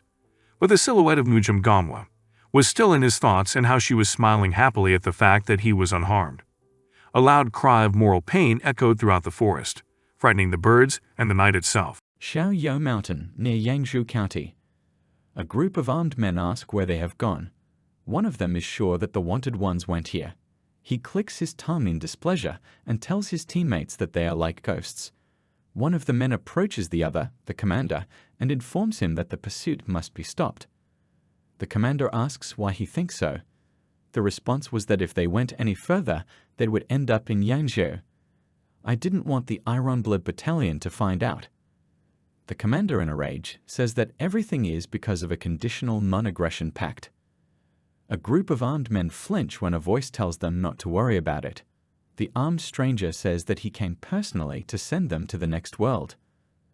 The group commander shouts about the enemy's advance, preparing for battle. The stranger grins and responds to his opponents. If they do not resist, then they will not be hurt. They must stand still because they will die anyway. The group leader calls the stranger an arrogant blockhead. He also asks if he is confident that he can take on the top 5 players from Limitless Mansion alone. In response, they say how nice it is because they are so naive. The stranger smiles maliciously and asks the group of men who told them he came alone. The commander shudders in fear. Suddenly, from the bushes, from a tree, new enemies jump down on top of a group of men. The commander shouted, "Ambush, watch out." the battle began. There are screams everywhere, and a lot of blood has been spilled. A new group of scruffy men appeared on the battlefield. Upon examining the bodies, it turned out that the entire group from Boundless Mansion was dead. One of the men opened his pupils during the examination to determine the time of death. The necks have started to stiffen, the pupils are still clear. He assumes that the murder took place just over 2 hours ago. There are no signs of a battle. Apparently a group of men from Boundless Mansion were quickly killed. The male leader of the group asks, "They again?" They tell him that it is most likely. The wounds are the same as on the corpses in Yana County. The leader exhales heavily. His group set off as soon as they heard from him, and still left behind. An order is received from the ringleader. We need to gather all the beggars in the vicinity and search everything within a 2-mile radius. You need to bring anything that looks suspicious, even dog shit. You also need to notify Limitless Mansion about the incident. The subordinate accepts the order. The leader of the beggars opens a bottle of alcohol and plunges into thought, sipping alcohol. The group that they have been pursuing for 6 months is engaged in illegal trade. It couldn't be worse. This time, the beggars must get on their tail. Perplexed, the leader of the beggars spits out the drink he has drunk. In a rage, he breaks the jug in his hands and shouts questioningly that the asshole has touched his alcohol again. Dragon and Tiger Academy of Martial Arts. The screams of training can be heard. The first Dragon and Tiger Sword Stand. Exhalations. The mentor trains a group of guys by giving out commands. Second stance. Dragon and Tiger Sword. Third stance. Dragon and Tiger Sword. A young man is watching the entire training session nearby. The mentor finds an error in the middle of the third row, an incorrect hand position. From observations, the young man is distracted by a girl who comes up with a question. She asks the young man, Hyuk, in the affirmative that the academy is thriving. Hyuk looks at the beautiful girl and looks away in embarrassment as he answers. He says there used to be more students. The young man is sure that soon everything will return to its place. The girl moves closer to the guy, intending to look at his face. "Oh yes," she says, "such love and pride for the academy." Hyuk drifts back into his memories of this place. The girl says something, some memory that is still unknown, and asks the guy if he also values them. A young man and a girl look into each other's eyes. The guy turns away and says that it's just a simple memory that he should forget about. An image appears in front of my eyes in which they are happily holding hands together, smiling. The girl clenches her fists and says it's a lie. She says angrily that she already said that the guy's lies won't work for her. She doesn't understand why Hyuk is acting like this. Shouldn't she know about the problem in order to understand and find a solution? The boy's hands clenched into fists with emotion. "Why do you ask?" He answers. He asks the girl if she really wants to know the truth. The girl begs him to tell the truth. In the background of the conversation, you can hear the screams of children. Hyuk says he's suffering. The girl is perplexed. When the young man sees her, memories of those days capture him. It torments the guy. The pain he never wants to feel again. In my mind's eye, I could hear the wounded girl screaming in unbearable pain. When you're hurting because of me, Hyuk thinks. Unbearable memories. The next flashback takes you to the forest, where a girl is crying over a wounded guy. Where you're sad for me, he thinks. Hyuk says that he remembers the worst moments of his life. In the flashback, the man asks the young man if he can. "And that I can make you unhappy again," the guy replies in his mind. Clutching his chest, he says he's afraid. He's so afraid that this hell is going to happen again. Hyuk says furiously. "That I can be your hell," he thinks. Leaning over the girl, Hyuk asks if his words really feel like a lie. The girl's eyes fill with tears. Hyuk can barely contain his emotions. Turning away from the girl, he asks her to return. The girl stretches out her hand in the hope of returning it, wants to say something, but the words do not come out from the surging emotions. The guy asks to return the girl to where she should be. Hyuk leaves. The girl stretches out her hand, asks him to stop, but the young man has already left. The girl's hand is shaking from crying. She wants to stand up. My hand sinks down from impotence. The girl is sobbing, and Hyuk covers his eyes with his hand against the tormented feelings. He walked out of the academy and took a deep breath of fresh air. He thinks it's the right thing to do. You did the right thing, Hyuk musang, the boy muses. If you want to end this, you need to put an end to it. This is the only way. Number 5. Gomor can live his life. I can see the girl's tear-stained face. Soon she will forget me and live happily ever after, he thinks. Hyuk's mouth tightens with emotion. From further reflection, the guy is distracted by a sword flying in his direction. The young man quickly grabs the sword and screams in disbelief. Before his eyes appears a woman holding a staff with the head of a dragon, senior dragon warrior Papak. Hyuk asks why she threw the sword at Junior. The older warrior asks the young man to follow her. Without waiting for an answer, the woman jumps up to the roof and walks away. Following her, the guy finds himself in a deserted field. He is at a loss as to why the senior warrior would bring him here. Raise your sword, the woman says. Hyuk asks why she brought him here, why she asks him to pick up the sword, what she wants from him. The older warrior clutches his staff, banging it violently on the ground. A shock wave passes, a bright flash of light. The young man shields his eyes from the blinding action. The dragon warrior slowly, with firmness in his voice, asks him to raise his sword. Now she shouts furiously. Lightning bolts of rage formed around the woman. This is, the young man says as the wave clears. Realizing what's going on, Hyuk asks that it's all because of the Murin Alliance's senior patrol officer, number 5. In response, the woman says that if he is stubborn, then he better get ready. Enraged and ready to attack, the older warrior says that she will make the young man draw his sword. The dragon warrior starts attacking the guy. With her staff, she approaches the young man with rapid speed, but not a single muscle twitched on his face. Hyuk dodged the attack. The older warrior changes the position of his staff, causing an unexpected surprise from Hyuk. The young man quickly manages to dodge down from the furious staff. The woman quickly changes the position of her hands, preparing to continue the attack. The older warrior strikes again, but she is stopped by the sword that Hyuk has drawn. The dragon warrior says that she has been taking care of the young lady since before she could walk. A flashback shows a young woman running after a little girl who is running after a butterfly. A woman can confidently say that she has devoted her entire life to the safety of the young lady and her happiness. In a rage, she shouts, "Who the hell does the young man think he is to hurt the young lady like that?" and strikes again, which Hyuk deflects. The young man's foot sinks into the ground under the weight of the blow. The senior dragon warrior shouts that the young lady is the strongest and bravest person she knows. Whenever her father severely punished her or scolded her, she never batted an eye. The woman's memories show a sobbing girl. She screams that she's never seen her like this before. The dragon warrior is preparing to strike again. She asks not to be blamed for this cruelty. Hyuk sees that the woman is strengthening Soikai. With a furious cry, the woman attacks with a new technique. Special Dragon Technique number 3, Dance of the Dragon. A flaming dragon appears to the eye in the embodied technique. Rapidly destroying the ground, the dragon technique is heading towards the guy. Clouds of smoke filled everything.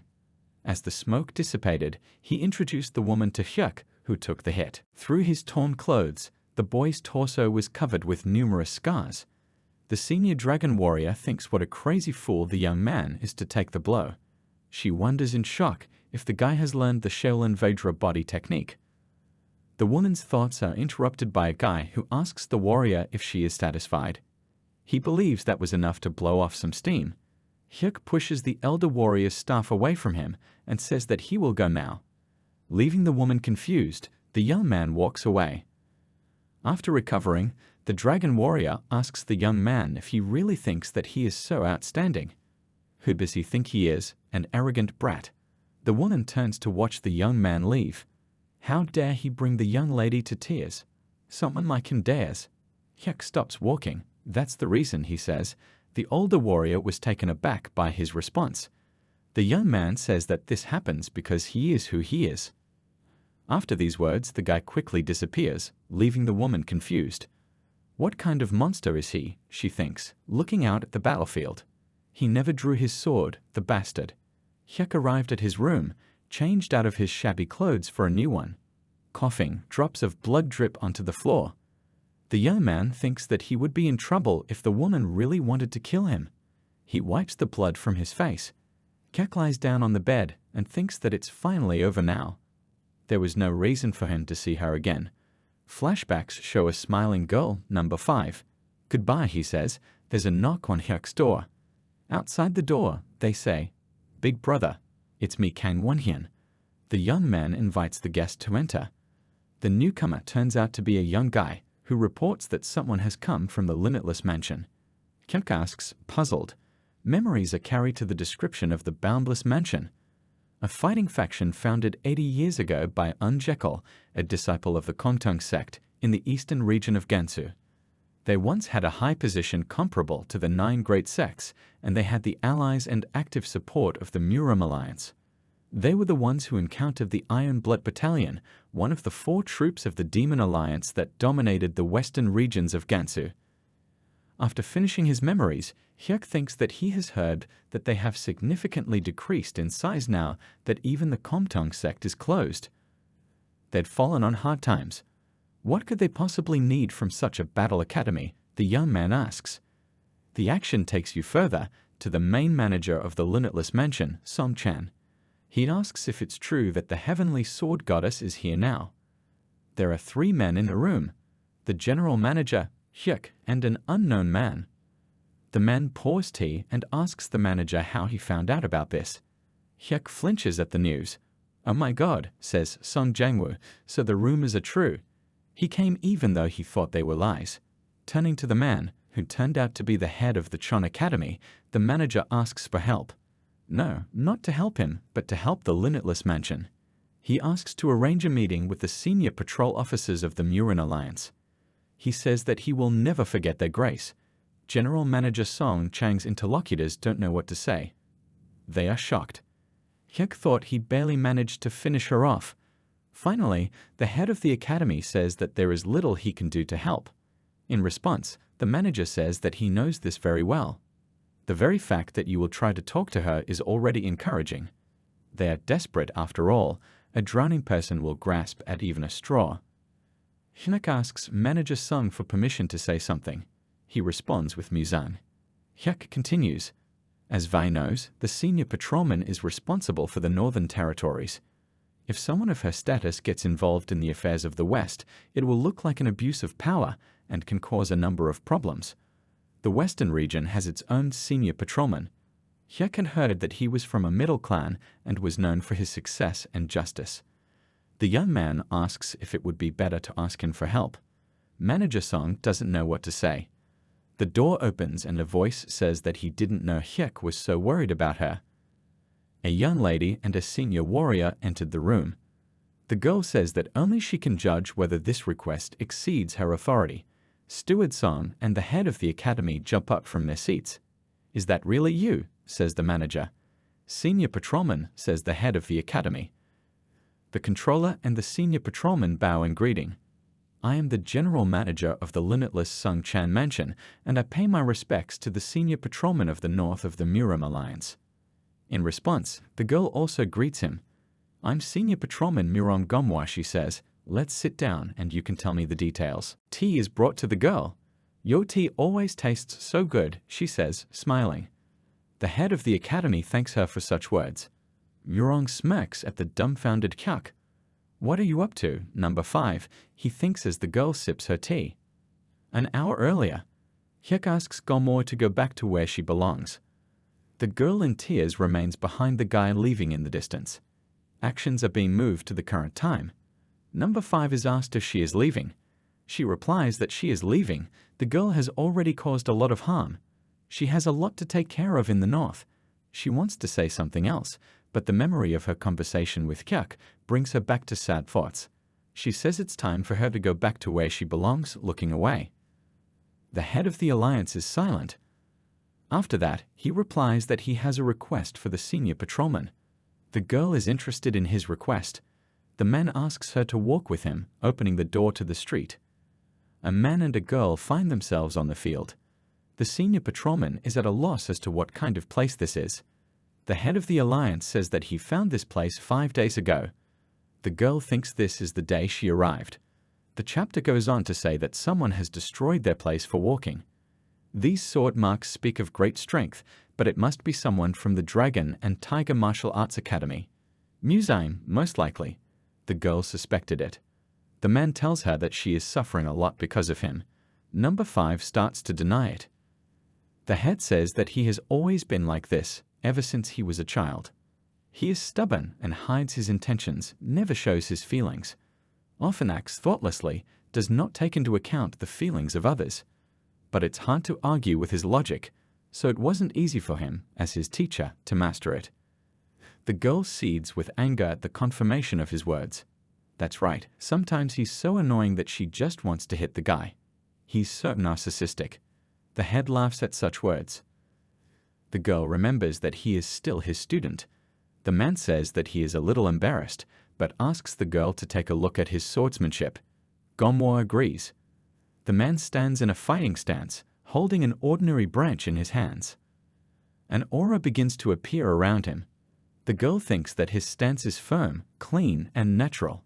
He is skilled with a sword and understands the nuances of martial arts. The head of the academy swings his sword. The girl understands that he is starting. Looking at the movements of the head, the girl thinks about how simple and restrained it is. No fluctuations or changes in his kai, no ill effects. His dignity as an academy teacher is obvious. The movements are natural. He must have trained for ages. The man says that Muzang is stronger and braver than the others. The girl is shocked by his words. However, the man continues he is much more cowardly than the others. The head of the academy steps on the trail left by the young man. The girl guesses his movement. The man repeats that he is always afraid of losing someone, always afraid that an important person will suffer. The chapter echoes the footprints of sword number 100. The guy is always worried, so he keeps a cold face. The man continues. He's sure it was his sword dance, and he was filled with fear like no one else, because he was thinking about someone important to him. The girl doesn't know what to say. When he's finished, the man sticks the stick in the ground, leaning on it. He's breathing hard. As he thought, it was impossible for such an old man to repeat it. He apologizes for the performance, unworthy of a senior patrolman. The girl objects. Crying, she says that his sword dance was the best.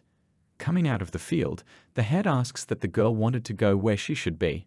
Confused, number 5 agrees with him. Her companion doesn't know where a senior patrolman is supposed to be. He hopes that this coincides with the girl's wishes. Actions are taken back to the room. The girl puts down her cup with a clatter, thinking that she is choosing the place where she should be. She asks Manager Sung what he wanted to tell her. The manager says that his limitless mansion is in such a predicament that he is forced to come and kneel in front of the girl, even though it is inappropriate. As Master Hyuk has already said, she is the senior patrolman of North Murim. The girl's options here are limited. Still, he wants to ask you something. The manager says that he has already submitted dozens of requests to the Murim Alliance. The senior patrol officer of the West refuses to meet with him. He's been waiting a year for an answer. Girl in thought. Yeah, this is a cause for concern. Usually, a response is received in 3 months, up to a maximum of 6. If it has come to this, it means that they are either ignored or there is a snag in the process. The girl, coming out of her thoughts, asks what they expect from her. The manager hands her a letter. He asks for help so that it can be reviewed by the Murim Alliance office. After the war, the Komtung sect closed down, and the support we received from the Murim Alliance has stopped. Our limitless mansion was abandoned to its fate. At the same time, the Iron Blood Battalion has become stronger and is expanding its sphere of influence. At this rate, they will take over the entire region. That's not all, the man continues. Recently, a strange power has appeared, causing concern. They are a secret and powerful group, and they have already killed many of our masters. Boundless Mansion can't handle this alone. He hopes that the Alliance will conduct a thorough investigation in Gansu Province. The chief inspector thinks about the man's words as he looks at the letter. The inspector is nervous, waiting for her answer. Things are bad. Hyuk thinks, after all, this is only a problem for a part of Gansu, namely the western region. Boundless Mansion's request is reasonable and important, but the senior patrolman of the north won't be able to help. Moreover, the senior patrol officer of the west suspiciously avoids this problem, which also does not please number 5. This means that she will refuse. The girl, after thinking, agrees. The young man is shocked by her words. The girl says it's just in time. She was going to visit everyone so she could deliver the letter. The inspector happily asks her if he really can do it. The girl in response says, shouldn't she get compensation for the hardships of missing due procedures?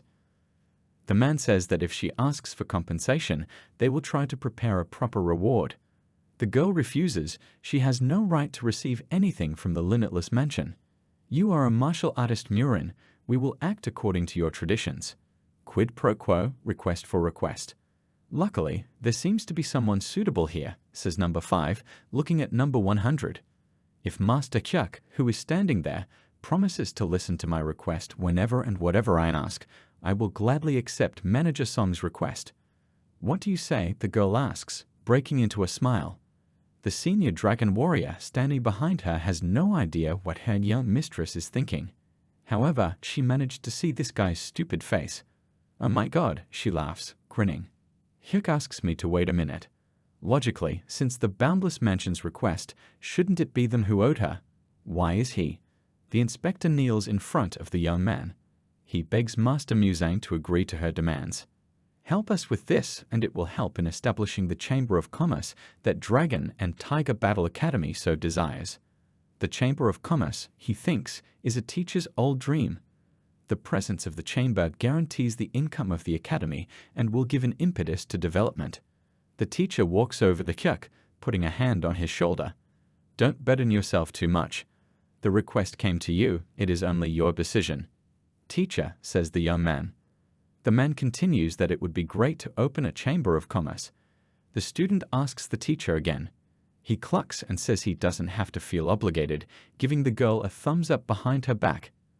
The girl laughs. It was an honor for us to receive you, saying goodbye to the guest, the head of the academy says, clasping his hands in farewell. The senior patrolman says she's the one who should be thanking him. He hopes that the next time we meet, everything will be fine. The older warrior thanks the man. The guests walk away on horseback. The senior dragon warrior clicks. An idiot who calls himself a senior student and can't even walk us out, she says. The girl calms Dad, saying that everything is fine and she left him. The woman asks the lady if she doesn't feel angry at all. She replies that not at all. Sitting in the room, Kyuk thinks. From the way it feels, number 5 has left Yangju County. Finally, it was over. He promised to listen to her request. It worries him a little, but they won't have any more reasons to meet. Maybe, he thinks, smiling. At the same time, the dragon warrior asks the lady why she accepted the letter from the Limitless Mansion. Its position does not allow it to interfere in the affairs of the West. The girl replies that everything is fine and she has an idea. She will ask the Alliance to transfer her to a designated region. The dragon warrior is shocked by the girl's words. Academy of Martial Arts. A man shouts at the entire academy, calling out for Muzang, Kak Muzang. He is sure that he has already said not to make any noise in the sacred academy more than once. The man calling him, Chan Myung-jun, hails from the Dragon and Tiger Academy. Can't he even do that? Chan Myung-jun turned out to be Hyuk Muzang's best friend. He is also the chief inspector of the Yangzhou County Administration. He asks Muzang to save him. The young man replies that he should have started with this. This time, he forgives him, but from now on, you need to keep quiet. Chan Myung-jun responds by yelling at Hyuk to stop making stupid jokes. He's very much in a quandary. Hyuk says that he thought he would help him if his friend told him that the joke was funny. In response, Hyuk's best friend laughs pointedly. When he's finished, he asks him if that's enough. Picking his nose, number 100 says first that he will listen to him and then decide. A friend calls him a jerk. Small House of Incense, Yangzhou County's best public house. 2 days ago, 3 courtesans disappeared nearby. There was a courtesan named Aaron, who was exceptionally good at playing the zither and was especially loved by the county officials. The friend was ordered to return it within 3 days. Today the deadline expires, and he did not find a trace. He asks Hyuk to do whatever he wants, but he asks him to find her. He was always good at finding clues. How did they disappear, asks Hyuk. 3 days ago, from 9 to 11 p.m., they entertained 3 merchants who were apparently very noisy. Then the room suddenly became quiet, Even after 2 hours, no one came out. The manager came in to check, and by that time they had disappeared without a trace. The manager and the guard said they had never seen these merchants before. They were dressed as merchants, but there was no evidence of their activities. The friend is sure that they are guilty of this. I'll bet my grandfather on it. They must have been martial artists in disguise, most likely using some sort of technique to sneak out through the window. Friends look at each other. Cho Myung-jun turns blue, asks if he's wrong. Hyuk replies how amazing it is that he talks about the obvious like it's something amazing. Obviously, they are martial artists. Here's my incredible mind, his best friend rejoices.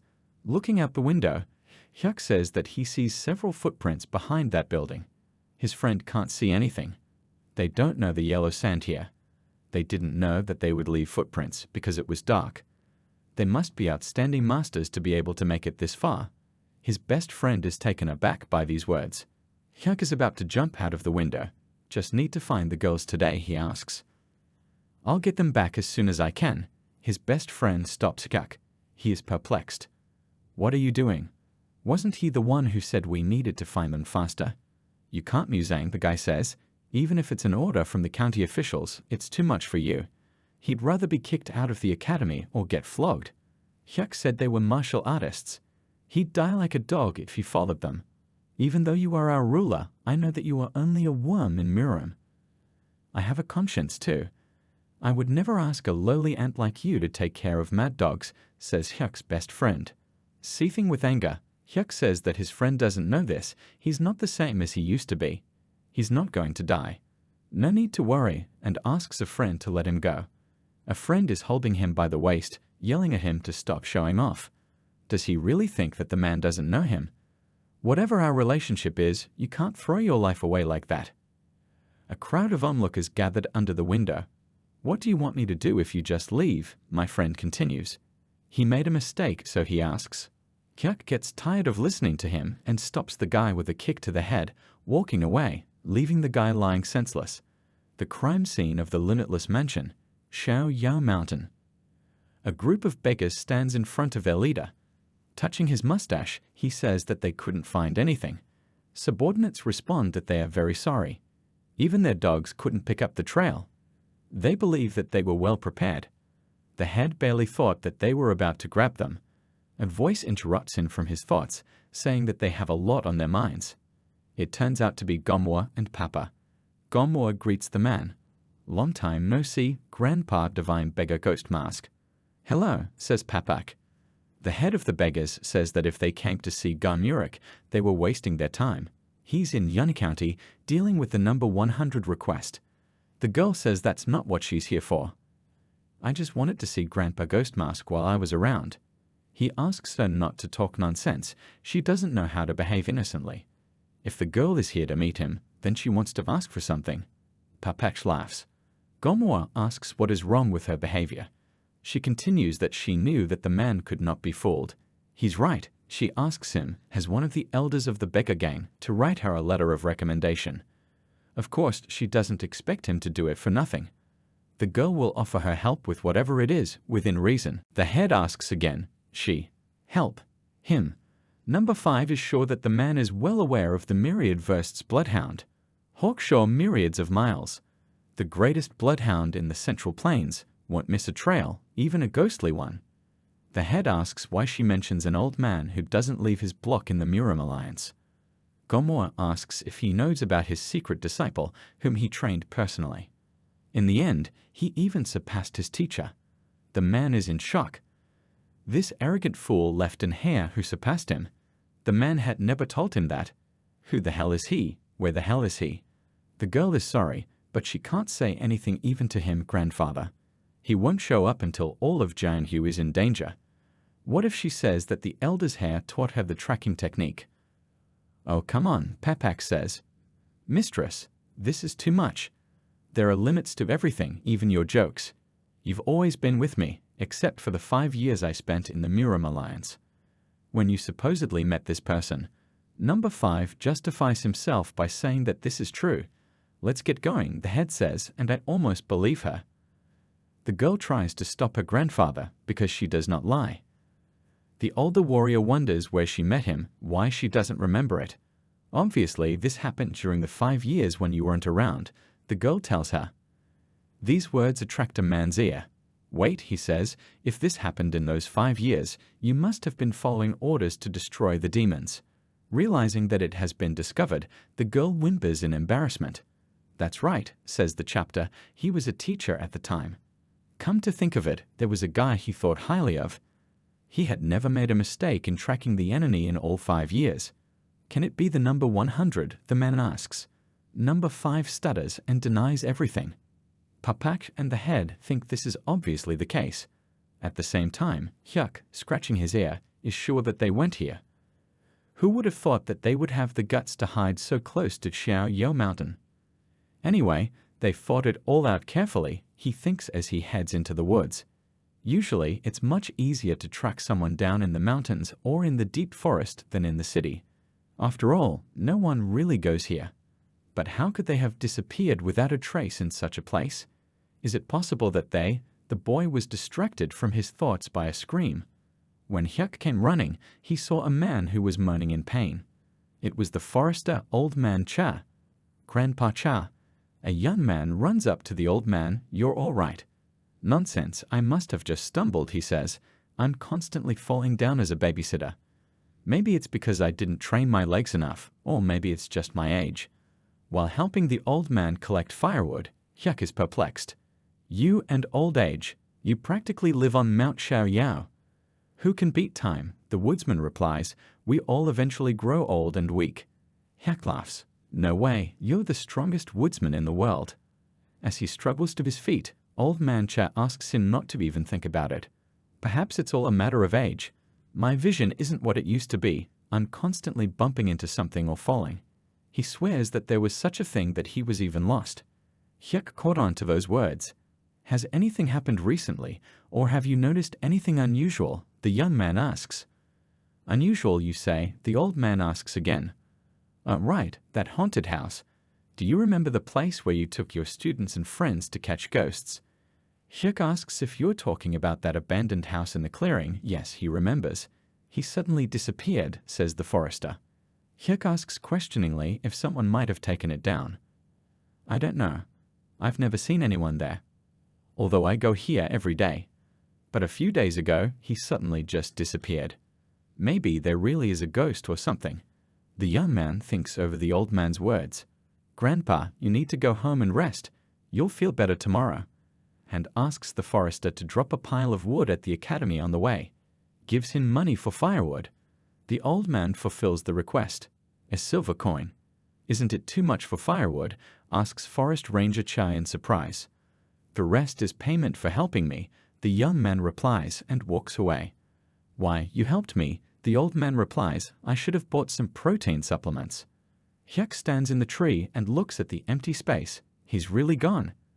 There are even bushes growing there, as if that house never existed. It's definitely a shelter. A print appears. It distorts all the senses. Hyuk is sure that Grandpa Cha got lost and fell down because of this. This is no ordinary abduction. Hyuk can't let such suspicious people be in Yangshu County. 2 men guard the entrance. One of them is asleep. The second one wakes up the sleeper, saying that someone is coming. What is there? It seems to be just a student of the local battle academy. He won't be able to see anything because of the cover, which is the problem. Don't you think he's coming straight for us? One of them asks the other. Nonsense, says the other. Even if he somehow gets through, the warp will send him in the other direction. Look, something's stopping him. Maybe he hit a rock or something. He'll step aside later. The speech is interrupted by Hyuk looking directly at the 2 guards. They were taken aback. Hyuk smiled. He directed his ki towards the men. One of the men screams and tries to grab his sword. Hyuk appears behind him, catching the man off guard. With a flick of his hand, he snaps the head of one of the guards, who falls down next to his dead partner. Looking at the swords, the young man says that the skills are crappy, but the sword is quite decent. A third man has appeared, coming down from the shelter stairs. We were visited by an unexpected guest. Hyuk asks Togo, the last demon of Annam's ghostly trio, why the Annam people are hiding in Gansu. A third person is flattered by this knowledge. Hyuk is an unusual student to know about them, the three brothers. Then you cannot waste time on dating. Two figures appear behind the talking man, the other two brothers. One of them wonders how the young man found them. Could it be from the Boundless Mansion? The second one laughs. It looked like the rumors about the Boundless Mansion weren't lying. Who would have thought that they would send such a rookie? The guy thinks, Boundless Mansion. Aren't they the scum who are secretly attacking them? Not surprising. After all, in the south of Murim, the ghostly three are notorious for top-notch assassinations and insidious coordination techniques. Even an expert from the Boundless Mansion would have a hard time dealing with them. Well, that doesn't apply to me at all. You're the one who kidnapped those courtesans, Heck asks the brothers. The brothers laugh. The third asks for forgiveness. He did not expect such a question. Who would have thought that you would go all this way to save the girls? The second brother asks if Kak is a pimp. He must miss them. Well, they were pretty good for the village boobies. Their clothes were immaculate. The young man says that the brothers locked 12 people in the basement. Apart from you two, there are still 18 in the house. The brothers did not expect such words. 13 on the first floor and 5 on the second. They all seem to be beginners, first-rank masters. What a bunch of guys capable of destroying serious battle groups are doing on the edge of a mountain. Besides these cheap kidnappings, the third brother tells the young man that he has quite a keen sense of Kai, but it was time for him to realize where he had thoughtlessly broken in. Hyuk replies that there are a total of 21 masters here. He thinks one punch is enough. Third brother is fuming. Arrogant bastard, he shouts. It looks like you're the greatest in the world when it comes to showing off. The brothers head towards Hyuk with a shout. Our technique can easily destroy even a top-ranked martial artist. The three of us have extremely fast weapons that most Central Plains masters aren't used to. Even if you dodge one, the other one will reach you before you recover. At the same time, the other hand of the first attacker will return, even if you manage to dodge another attack. The third brother notices that something has gone wrong. All three brothers instantly fall to the ground, struck down by the sword of one of the guards. Hyuk looks at the sword thoughtfully. It's much more comfortable than he thought. Even though they were bad guys, they took care of the swords. Hyuk enters the shelter. Voices are heard. Who are you? An outsider. Where's the boss? Shouts and shouts are heard. Everything in the shelter is covered in the blood of the dead. Hyuk holds the man by the neck, who asks who the hell. The young man interrupts him. You'd better answer my questions. If you obey, I'll kill you painlessly. Night. Forest. A group of beggars with 2 women explore the area. Number 5 studies the ground carefully. The head of the beggars asks the Pope what the girl looks at for a long time. She answers, who knows, maybe she's faking it and just stalling for time. She looks like she knows what she's doing, the man says. We can't be sure. She can act at random, the senior warrior replies. The girl glares at them furiously. If you don't trust me, maybe I should just stop. The 2 men turned away convulsively. I'm just surprised that young mistress can do such a thing, the woman said, laughing nervously. The head replies that he never doubted her. Completely trusts the girl. She's doing great. The beggar's subordinates are shocked. Who would have thought she could scare the ghost mask? God, this is the ability of the heavenly sword goddess. Great. There are such whispers everywhere. The head of the beggars asks the girl if she managed to find out something. The girl says no. Unfortunately, their tracks end here. The girl is sure that they were here, but the trail ends. If they were cleaning up their tracks, it would be obvious. But even that's not there, says the senior patrolman. And that's all the man asks. It's even possible, says senior warrior Papak, or you're retreating because you're afraid of being discovered. The girl replies that it doesn't matter. She found something much more interesting. Our problems are much easier to solve than we thought. Surprised interlocutors ask her if this is true. The girl invites them to look at the tracks. Quite fresh. Beggars have been chasing those guys for 2 days now. These tracks don't look like the ones they found at the crime scene. Gomva replies that the tracks go all the way and end here, where their tracks disappeared, pointing out the well-trodden path to the interlocutors. Most likely, this person is following them for the same reason as we are. Papach claps his hands at his mistress's words. The head of the beggars asks who it is. 21.6 centimeters in length, 7.6 centimeters wide, weighed about 97 kilograms. He was standing straight, his weight evenly distributed on these tracks.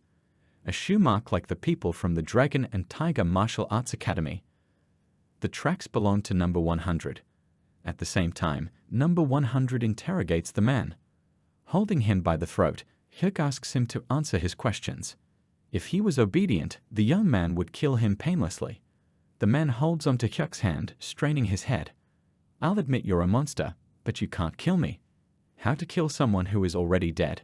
And the man bursts out laughing. The young man doesn't understand. She squeezes the man's neck even harder, and he starts coughing, turning blue. Hyuk lets go of his hand, and the man falls down dead. He took poison. Who the hell are they to go this far? First we need to find the abductees. Hyuk turns around and notices the cloth-covered drawers. After removing the fabric, round balls appear in front of the eye. Pills. Hyuk sniffed the air. It hit him. The guy, in a rage, burned the pill that he was holding in his hands. How dare they, he thought. He was distracted from his thoughts by voices. Someone's talking. They're locked down. There was a door down on the floor. The door is open, and the young man asks if anyone is there. It's all clear now, he says. A girl rushes towards him, screaming, holding a sharp hairpin in her hands. Die, she shouts. Hyuk grabs her hands and the hairpin falls off. The young man asks the girl to calm down. He says he's come to save them. The girl's eyes fill with tears. Suddenly, she spits right in the guy's eyes. Hyuk doesn't understand what's going on. Don't try to trick me, fiend. What are you up to this time? Just kill me, the girl screams. The second girl comes out. Little brother Muzang, she says. The first one shouts to Aaron not to come out yet. Your little brother Muzang, aren't you? Asks Aaron. Who? Says Hyuk in surprise.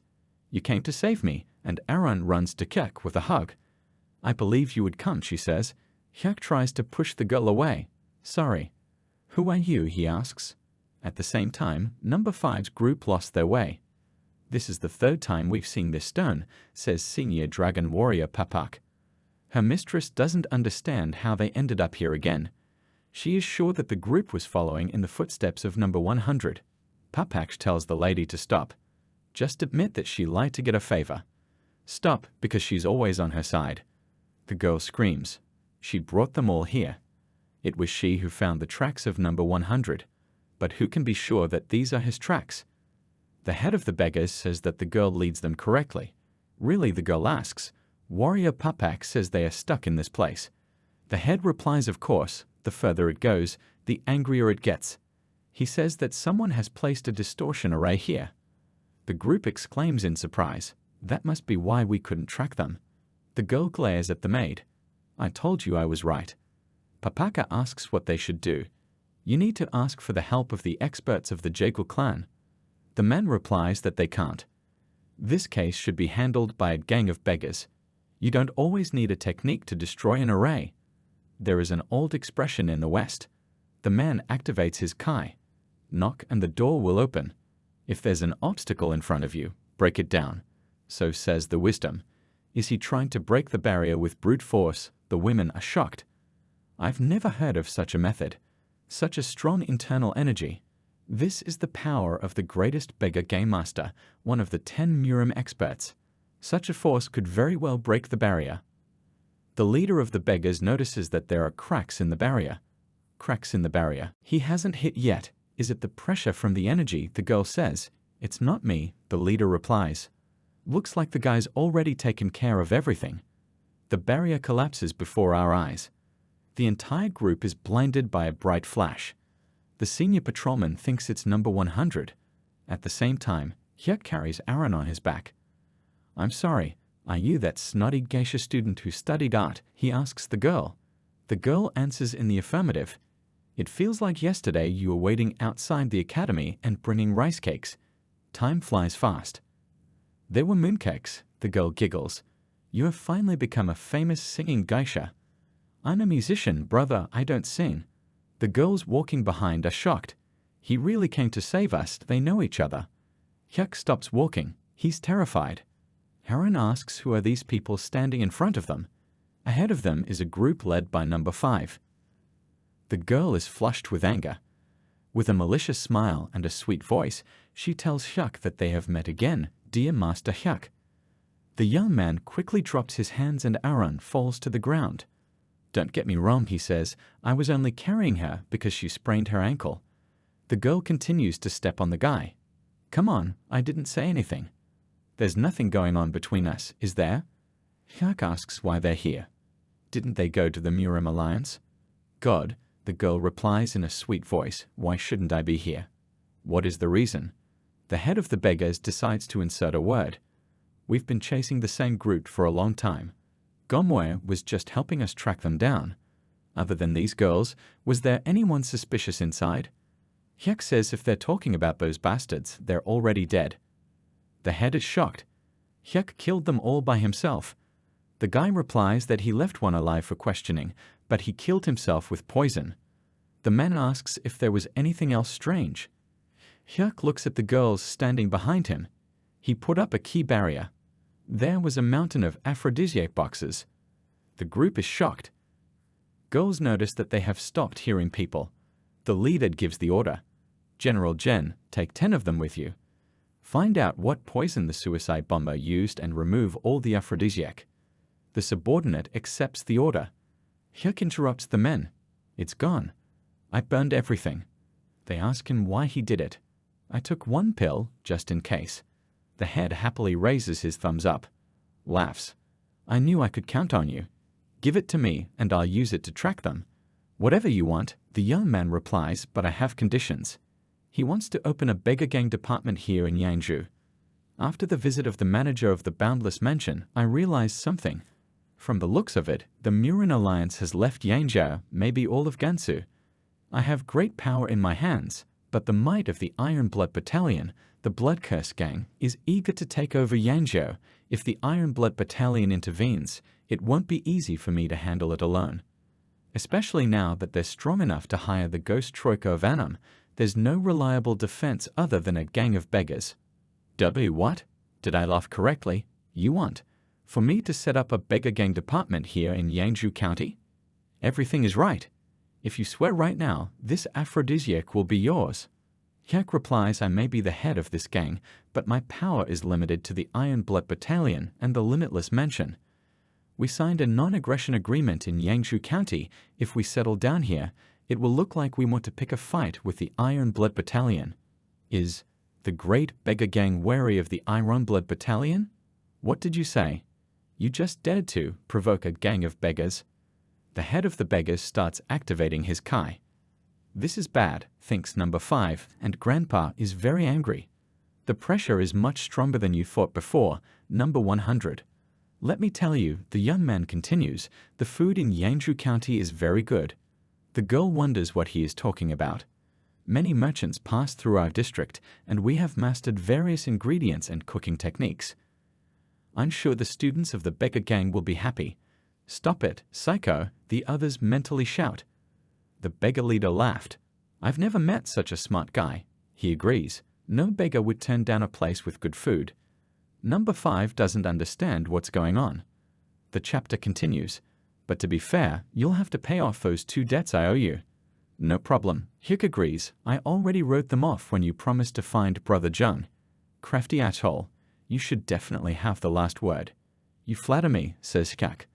Let me ask you something else. Number 100. How often do people in Yangzhou County give money to beggars?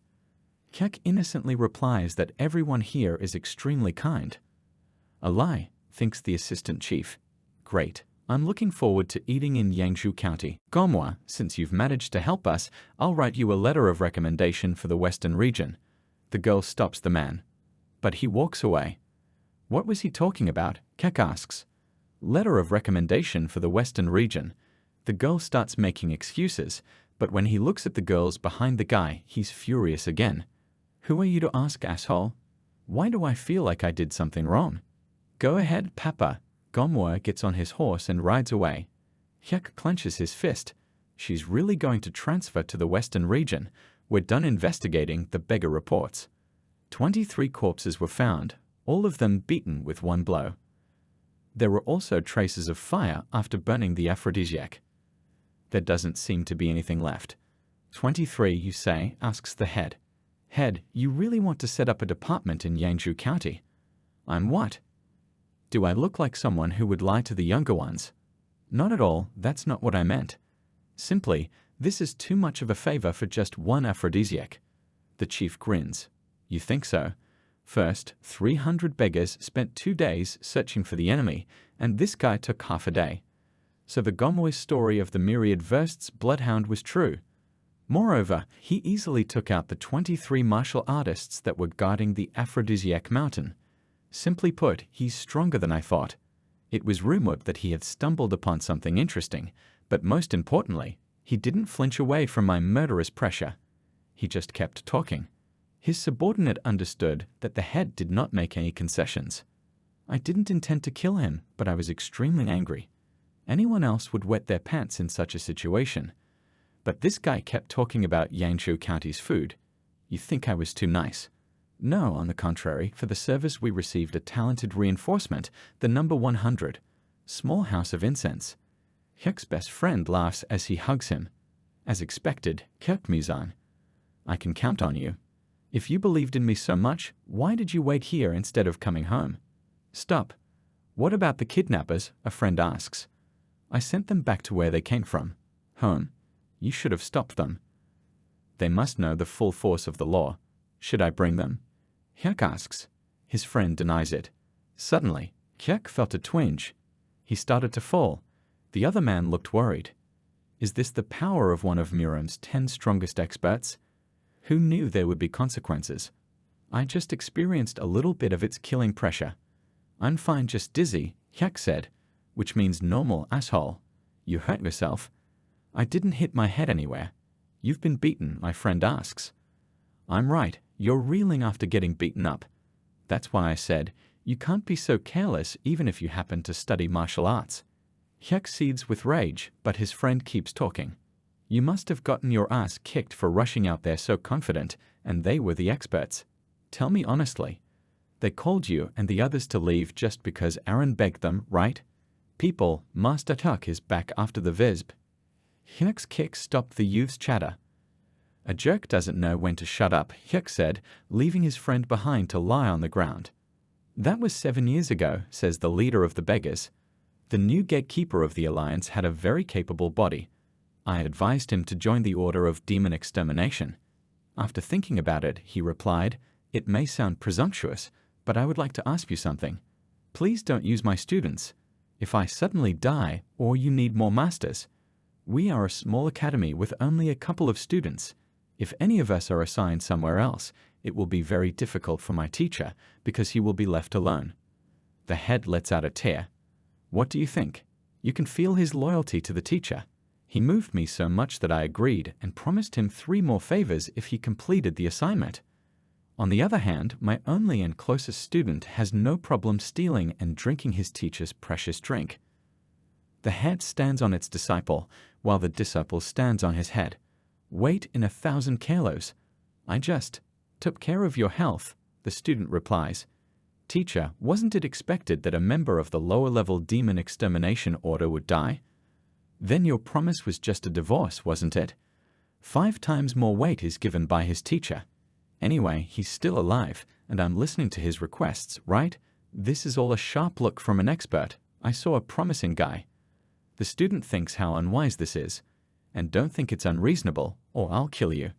Didn't you say you were close to him in those days?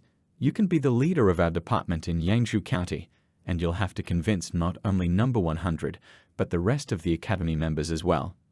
The gang leader flared up. Here's how number 100 will be the perfect panhandle gang friend.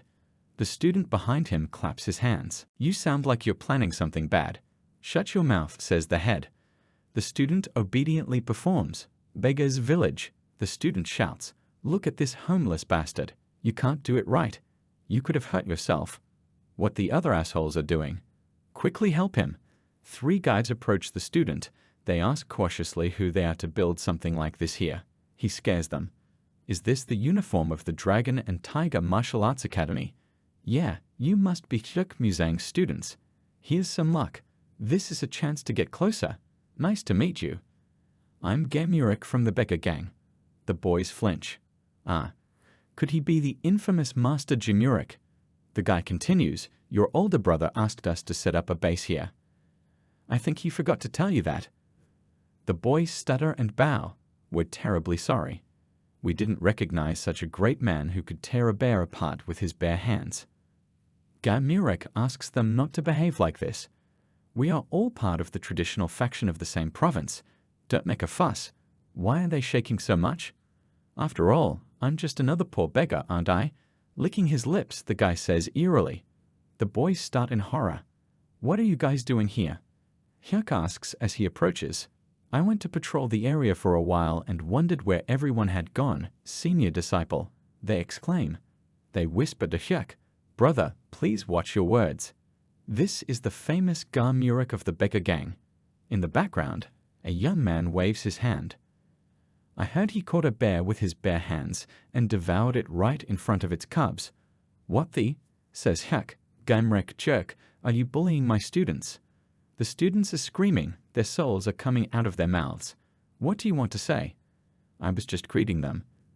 They were the ones who got scared. Didn't he know your face was scary? Hyuk says, what's wrong with my face? The beggar is perplexed. You look like some kind of bandit. Isn't that too rude? Hyuka asks, give you a couple of copper coins. Hyuk's students don't understand what's happening.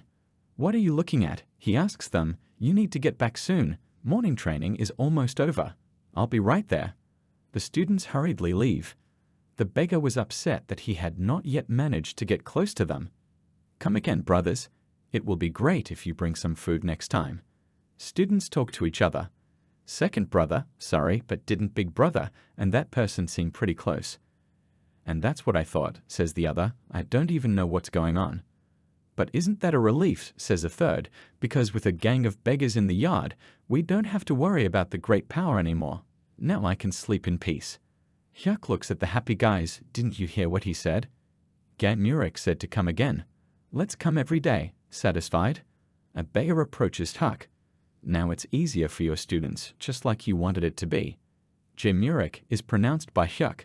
Don't mention it, he says. That's not the point. Could you do something about your stink? It can be heard all the way to the academy. I'll get you some water so everyone can wash up. The beggar is angry.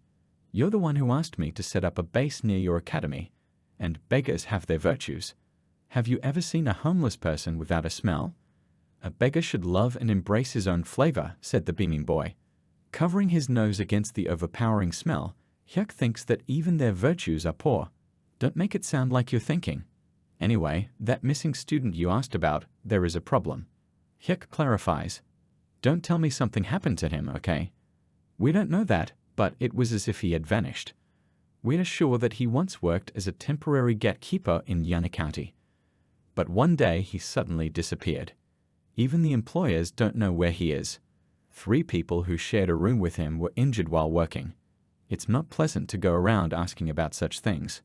No matter how you look at it, your disciple's disappearance is clearly not a simple matter. Hyuk is silent. So you haven't been able to find it yet? I understood. Please keep working hard. The officials will arrive soon. I have to go. Hyuk turns and walks away. The beggar stops him. I have something else to say. He grabs Hyuk's shoulder and shudders. What a murderous aura he thinks. Hyuk says, if you think Brother Jung is dead or I should give up, you better keep your mouth shut. The bodies of the other mercenaries were found, but Brother Jung wasn't there, so he's still alive. I'm just telling you not to draw conclusions from obscure circumstances. The beggar sighs. You stay calm when you're impatient, and you haven't changed. I wasn't going to say anything like that. You can just calm down. We barely managed to find someone. Hyuk is outraged. You said they were all dead. He has anencephaly. There's no way we can talk to him. But he's been repeating the same thing ever since we showed him the image of Jung Taeridam. Senior disciple is coming. Absolutely. The academy. Hyuk asks the chief for permission to go to Yana County. Chapter trembles. You learned something about Taran's whereabouts. In that case, does that mean you'll find it and bring it home? I can't say what this journey will bring, the boy replies, but as long as I live, Brother Taran will definitely return. The action moves to the arena. There is a battle going on. Rivers of blood are everywhere. Men fight with swords. Two men in red robes are watching from above. One of them has a mask on his face. Gradually, the cries of battle subside. Only one young man remains. Suddenly, the survivor is heard moaning. He does not want to die, asks for mercy. The young man approaches the wounded man and finishes him off. The masked man says, him again. Indeed, adds his companion. Good product. They call him Jontarion. Gansu Province, Yunai County. This county is definitely more prosperous than Yangzhou. What a magnificent carriage! Even the cabmen are dressed in first-class silk. Who could it be? One of them gets distracted. Oops, just forget it. Hyuk looks away. Don't mess with them. Yang. A man is called by a girl from the cart. Is something wrong? Nothing. It seems that someone was watching us, but it was just a guy from the Rural Martial Arts Academy. Young mistress doesn't need to worry about that. That's how. But that man intrigued me. Should we catch him? No, believe it. For some reason, I think we'll meet again. The girl grins. A man approaches Hyuk. God, Master, how are you? I'm you Master Hyuk from Yangzhou. Any change? Hyuk holds out the sign. Is that enough? It's from the ghost mask. God, more than enough, Master. It just so happens that this is my first time in Yunai County. Why don't you show me around? How can I refuse, please? The man leads Hyuk. So, what's interesting about Yunai County? Please tell me about the troops here. The man grins. Well, Yunai County, like Yangzhou County, Yunai is considered a neutral zone between the Iron Blood Battalion and Boundless Mansion. But it's actually under the control of the Blood Curse Gang, so it's safer to assume that these lands are the Iron Blood Battalions. There were once a couple of traditional sects and clans here, but they were attacked by tramps and had to close down. Hyuk flinches, just like it was in Yangzhou. Did the institution where Brother John had to work have anything to do with the Blood Curse Jar? They seem to be paying tribute, but there is no connection anymore. That facility is clean.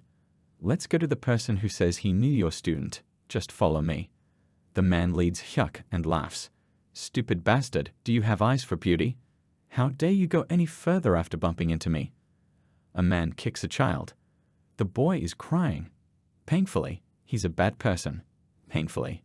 Charinyu Bobo. The man lifts the child by the scruff of the neck. You don't seem to have everything at home. Do you even know who I am? Bad. He hits Charin. Punish him.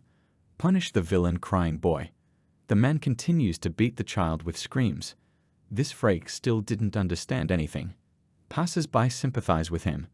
Oh no, and if he dies like this? Poor guy. Hyuk and the beggar also came to the spot. Cheongu, what happened? The beggar asks a friend. Oh, Gelsum, the person with you. Hyuk replies, I'm Master Hyuk from Yangzhou County. Is that our guy getting beaten up there? Oh yes, Jungwoo replies. The point is that he was just walking and stumbled. It just so happened that it fell on the master of the Blood Curse Gang.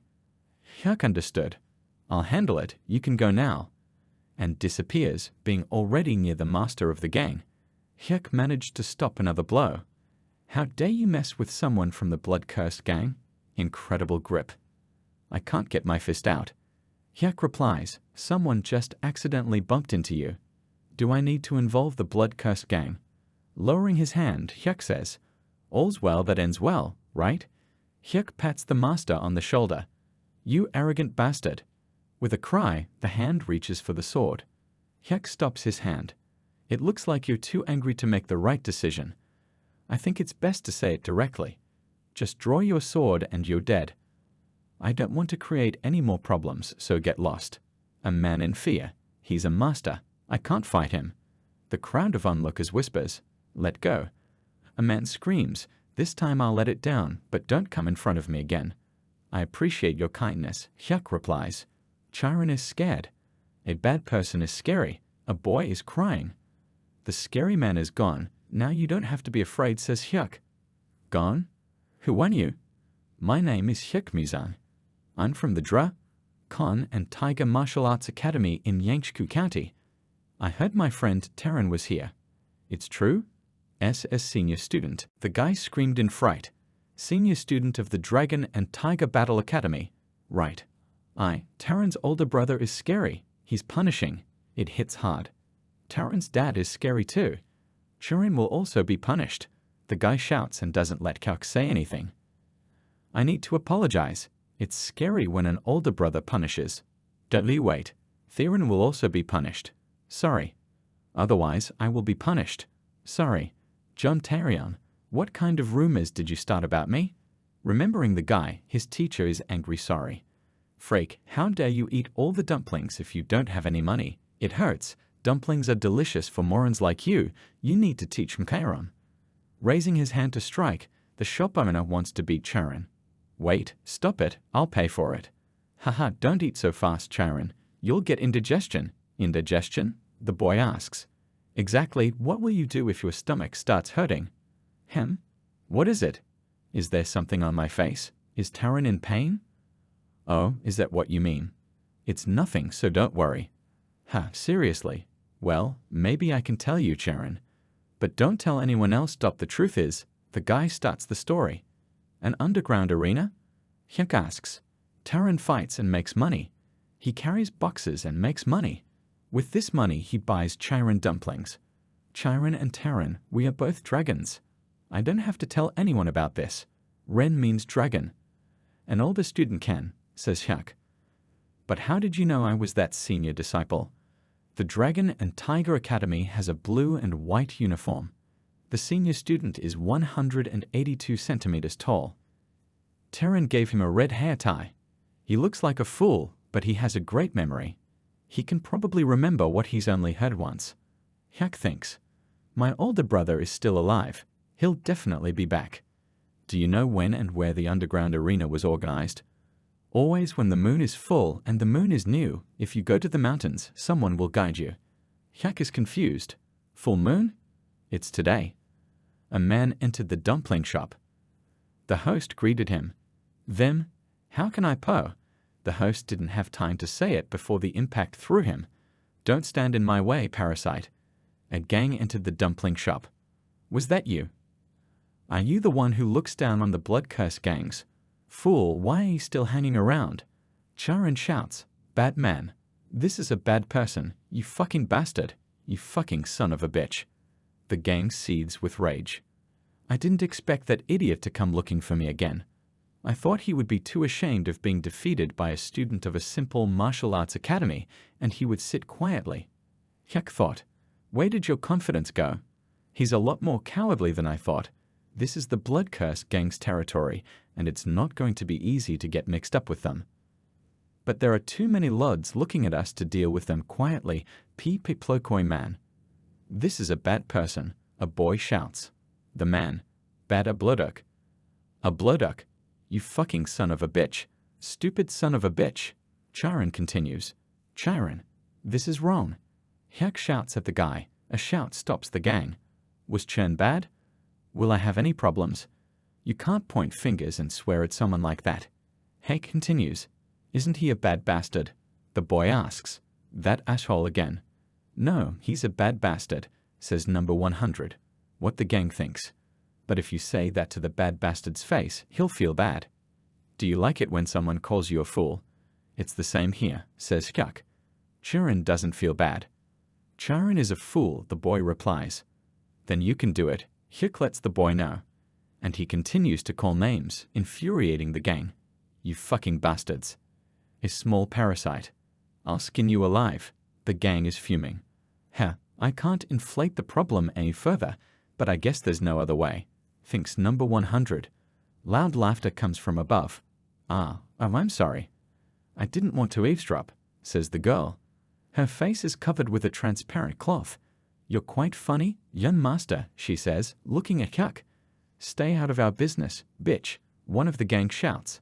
Madam. The girl's servant says. Absolutely. Good. Do whatever you want. Just don't be too harsh. There are people in the middle aiding, she says. As ordered, the man will be followed. The gang doesn't think it's going to happen. 10 pervert, who I saw on the day, sings heck. What do you know? Who are we? Odin from the gang. Another voice will follow. You can't stop me. Today all the glittering cries are so and flowing to us. I don't know, I said. He thinks of one of the groups. Just as you laugh at the journey of the gang of crook in MANHWA, wrath is the guide of the servants of the girls. Are you angry with the young god? The rising guy, the man. One of the groups wanted to help, but his products remained. Normally, I'd rip out your tongue and stuff it down your rotten throat, the man says. But the young lady is attentive to the others, the man continues to say, while in his hands the opponent screams in pain. Thanks to her, I will leave your corpse clean, so be sure to thank her in the next world. Hui radiates from the man, killing the screamer. Hyuk looks on. He only concentrated the bone tendon splitting technique on the upper body. Cruelly. It wouldn't have hurt so much if he'd just ripped out his tongue. The dead man falls to the ground in front of his companions. It's wise of you not to attack me, says the lady's servant. Do you happen to know me? One of the group quickly bows and says, with all due respect, I greet the owner of the Rakshasa sword, Mei Yangji. The rest of the group followed suit. Greetings, master, they bowed. Manyonji grins and says they know who he is. I saw you from afar 2 years ago when I was there on behalf of the Iron Blood Battalion. I'm sorry I didn't recognize you right away. Kyak had an epiphany. Iron Blood Battalion. The swordsman continues the conversation. Then you should know very well what it means to cause inconvenience to someone I'm escorting. The man activated his key again. A group of men realize that this is a bad thing. We have committed a serious crime. We didn't know that such an important person was next to us. It was a mistake. Please spare us. The lady stops the servant. Yangji, that's enough. You can stop now. Thanks to them, I was able to laugh. If you were to punish them for such a small matter, I would be angry. You've already killed the one who insulted me. Isn't that enough? Yangji asks for forgiveness. No need to apologize, the girl said, and turned her gaze to the gang. You, the blood-cursed gang. The men started. You know, you were spared because those 2 men managed to entertain me. He looks at Kyuk and the boy. I think it's best if you don't bother them. What do you think? The lady asks. The gang bows down. Absolutely. From now until the end of our lives, we will never bother them again. After that, the mistress continues. Excellent. Now get on with the body and get out of my sight while I'm in a good mood. The gang quickly thanked the lady and hurriedly left. Hyuk turns to the girl. Thank you, thanks to you, we were able to avoid problems. We'll go too. The girl is saddened by their departure.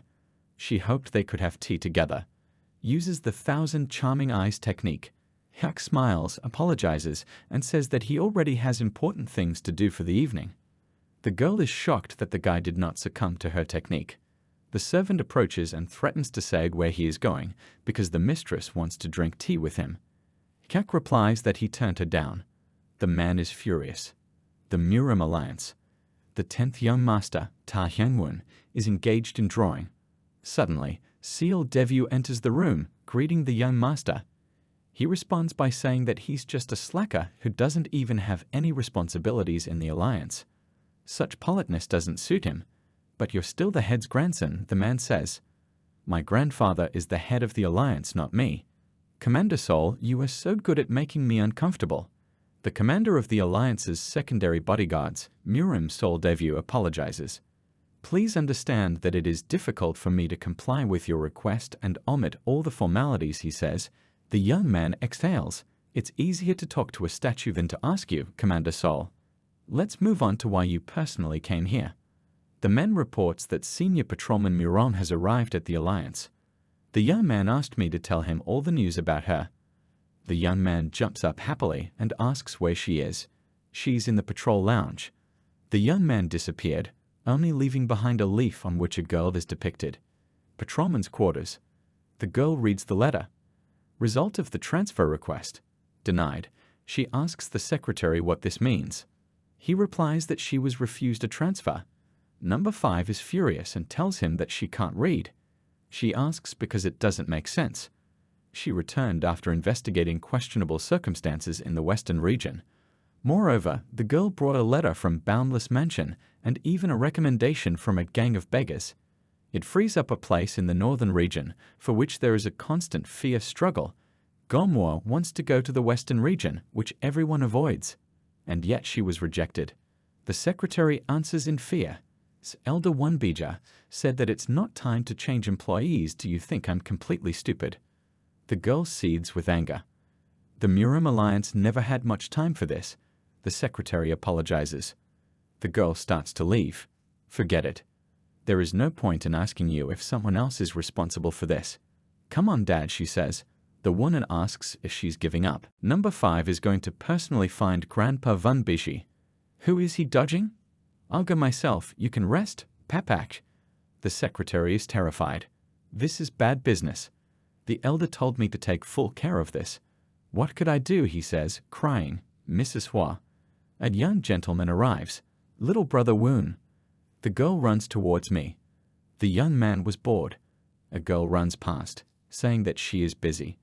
The young man quickly runs after her. Miss Hua, where are you going in such a hurry? Any problems? Can you help me?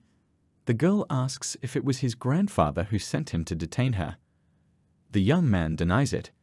The girl says that Mai has no time and asks not to follow her. The young man asks if she will visit him when she is done. Eat sugar-coated fruit or candy. The girl runs away without listening to the guy. The young man was left alone. Childhood memories. Young number 5 eats sugar-coated fruit, saying how delicious it is. The young man says he eats it every day. Then the girl replies that she will marry him. The guy blushes. If the girl is with him, then every day she will be able to eat fruits and sugar and will not go through the hard training of her father. You little fool. No one marries for that. Of course, I'm not saying I don't want to. The guy shouts in embarrassment. So let's do it now. This should be done later, when we grow up. From the side, 2 men, fathers of children, are watching this picture. They discuss that a wedding is not so bad. Present time. The young man sighs. When we were younger, it was much easier to spend time together. Since when are we so distant, Miss Hua? I will definitely go to Gansu. The girl thinks. Dumplings. Where are you going? The young lady wants you to have tea with her. A man pushes and I refused. Hyuk answers, how dare you? You must be quite confident in your abilities to show such courage. I'd really appreciate it if you thought of me that way, Hyuk replies. Yo, drawing your sword. Mistress intervenes enough. If you act like this, it'll look like I'm begging. He said he had things to do. Leave him alone. I apologize. Thank you again. If I ever get the chance, I'll definitely have a cup of tea with you. Can you at least give me your name and tell me where you're from? The girl asks, my name is not worth such an important person wasting time memorizing. The guy answers, shouldn't we introduce ourselves if we're going to have tea the next time we meet? Maybe I should do it first. I'm called Jinhwa. This girl's last name is Chol, illuminates Hyuk. Hey, if you dare make the lady repeat it, I will kill you in spite of her orders, a servant threatens. Hyuk smiles. I can't die at this age. I'm Hyuk Muzane from the Dragon and Tiger Martial Arts Academy in Yangzhou. Nice to meet you, Master Hyuk. I hope your business is going well. I look forward to seeing you again. Exit the youth and Chiron. They ask their servant if he can kill Hyuk. The man asks if he should go after the guy and kill him. The lady says she wouldn't want the servant dead. He flinches.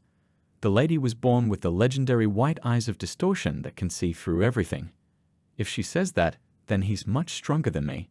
How can some redneck from the Battle Academy be like this? Hyuk thinks. Cole Jinhwa, a girl with the surname Cole, who is accompanied by the owner of the Rakshasa sword from the Iron Blood Battalion. The great Iron Blood Emperor, Cole Gunsong, was known for only loving one woman, but they say his wife died early of an illness and his only son died during the Great Righteous War. It means she is the granddaughter of the great Iron Blood Emperor. Even the Alliance doesn't know about it. Does that mean he's been hiding her all this time? It must be because of her skill. When the man with the legendary white eyes of temptation is born, the world will fall into misery. Hyuk thought about it. Should I kill her? He slaps his cheeks for having unnecessary thoughts and goes to see Charon home. A senior patrolman bursts into the chambers of the Murim Alliance elder, seeing him escape through the window. He doesn't understand what she needs in the northern region. She hints that someone put pressure on the Council of Elders. The girl pretends to be innocent. The chapter is terrified. It was me, her father said, walking up to her. Father and daughter look at each other. My father says she's still the same rude girl. The girl presses her lips together. The man apologizes to the head for his daughter. The elder hurriedly leaves because everyone knows that the relatives have strained relations. A father tells his daughter that she is being disrespectful. A quarrel ensues. Her father had always been in control of her life. The girl threatens him that she will give up her name if her father does not leave her alone. The chief patrolman's residence. The girl tells the dads that they are leaving. She's crying. The girl replies that only the older warrior is on her side. Battle arena. Men fight. Hyuk is among the audience. A man spoke to him, asking who he had bet on. Hyuk shows an image of his student. The man recognizes him as a flower ghost. Yangshan Valley's master Si Gompeng calls his servants, 2 brothers, and asks them if it's okay to be in the arena with a sword and points to Hyuk. He orders the guys to deal with him, asks to bring the young man to him. Flower ghost. He has a beautiful face like a flower, and his resilience in battle has made him a ghost. Did you come here for him? Yes, says Hyuk. For the last 6 months, he didn't go out to fight. Men approach Hyuk and ask him to come with them. Hyuk disappears and is already at the owner's place. The second brother stands paralyzed. Hyuk says they have good drinks here. The owner asks who he is. Hyuk replies that he wanted him to come. And here he is. When he got here, I didn't even notice him paralyzing Yeonbaek, who was standing next to me. Hyuk invites the owner to sit down next to him and talk. The master calls his second subordinate over, telling him to grab some good alcohol and snacks. Now he turns his gaze to Hyuk.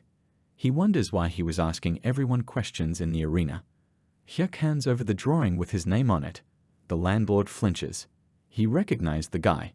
He recalls how the guy was brought to him, saying that he was rummaging through the cargo. The owner replies that this guy only needed money, so he brought him to the arena. He's not one of our employees, he says, so do whatever you want with him. From that day on, he cut off all business with him. They even lost the trust of the Iron Blood Battalion. Hyuk knows he's lying, and he wants to use violence. A servant approaches with drinks and drinks. He walks over to Hyuk and pours alcohol, surreptitiously adding some other substance, poison. It's a top-level poison that dispels Kai, and it's also odorless and tasteless. After drinking it, Hyuk won't be any stronger than a normal person. The owner waits for the young man to drink a drink and distracts him by questioning his subordinate. Hyuk decides to try the drink and says it smells so amazing. Thanks for the drink and drinks it completely. The master asks the servant how quickly the poison will work. He replies that the effect will be noticeable when the guy tries to apply Kai. Hyuk doesn't remember what they're talking about and uses chai. The effect is applied immediately. The owner grins and asks what's the matter. Asks to wake up his second servant at his brother's. They approach Hyuk and beat him up. The owner lets slip what he saw and knows where his student went. Hyuk throws one of the attackers away. The other is already beaten up. The owner is horrified. He asks Hyuk if he didn't drink wine. He replies that he has already digested it. Yes, he pretended to be weak and starts beating up the man. Hyuk beats up the man. The audience in the arena doesn't understand what's going on up there. A group of subordinate warriors arrives to rescue the master. But the owner of the valley had already disappeared along with the young man. Hyuk is standing on the roof of a building, holding a man upside down. He asks him if he should be allowed to go down. He begs him not to let go and wants to talk. An altercation ensues. The young man is tired of the man's tone and lets go of his hand. The host starts to fall. Hyuk activates her Kai, holding the man in midair while he curses him with all his words. Finally, Hyuk gets tired of it and stops the man. The owner finally noticed that he was floating. Hyuk asks where Taran is. At the same time, 2 men are sitting next to her. A servant informs the master that the Murin Alliance has discovered an aphrodisiac warehouse in Gansu. Now it's occupied by a gang of beggars. The gentleman is furious and asks what the damage is, and asks for the drugs back. At any cost, the master turns out to be the head of the mysterious school, Lee Punsan. Hyuk asks what this mysterious school is. The owner of the valley replies that they are engaged in illegal trade. 3 brothers immediately come to mind. Hyuk finally asks if there is anything else to say before he dies. He replies that he has nothing more to say. The young man says he won't kill him. The owner doesn't believe me and asks me to just kill him with one blow. Hyuk repeats that he's not going to kill him. The outer gate of the Murim Alliance. Gomor and Papa are heading for the gate when they are stopped by the young master's shout. The guy is approaching the ladies at full speed. He hoped they could talk. The girl notices her father watching them, interrupts the conversation with the young man and walks away.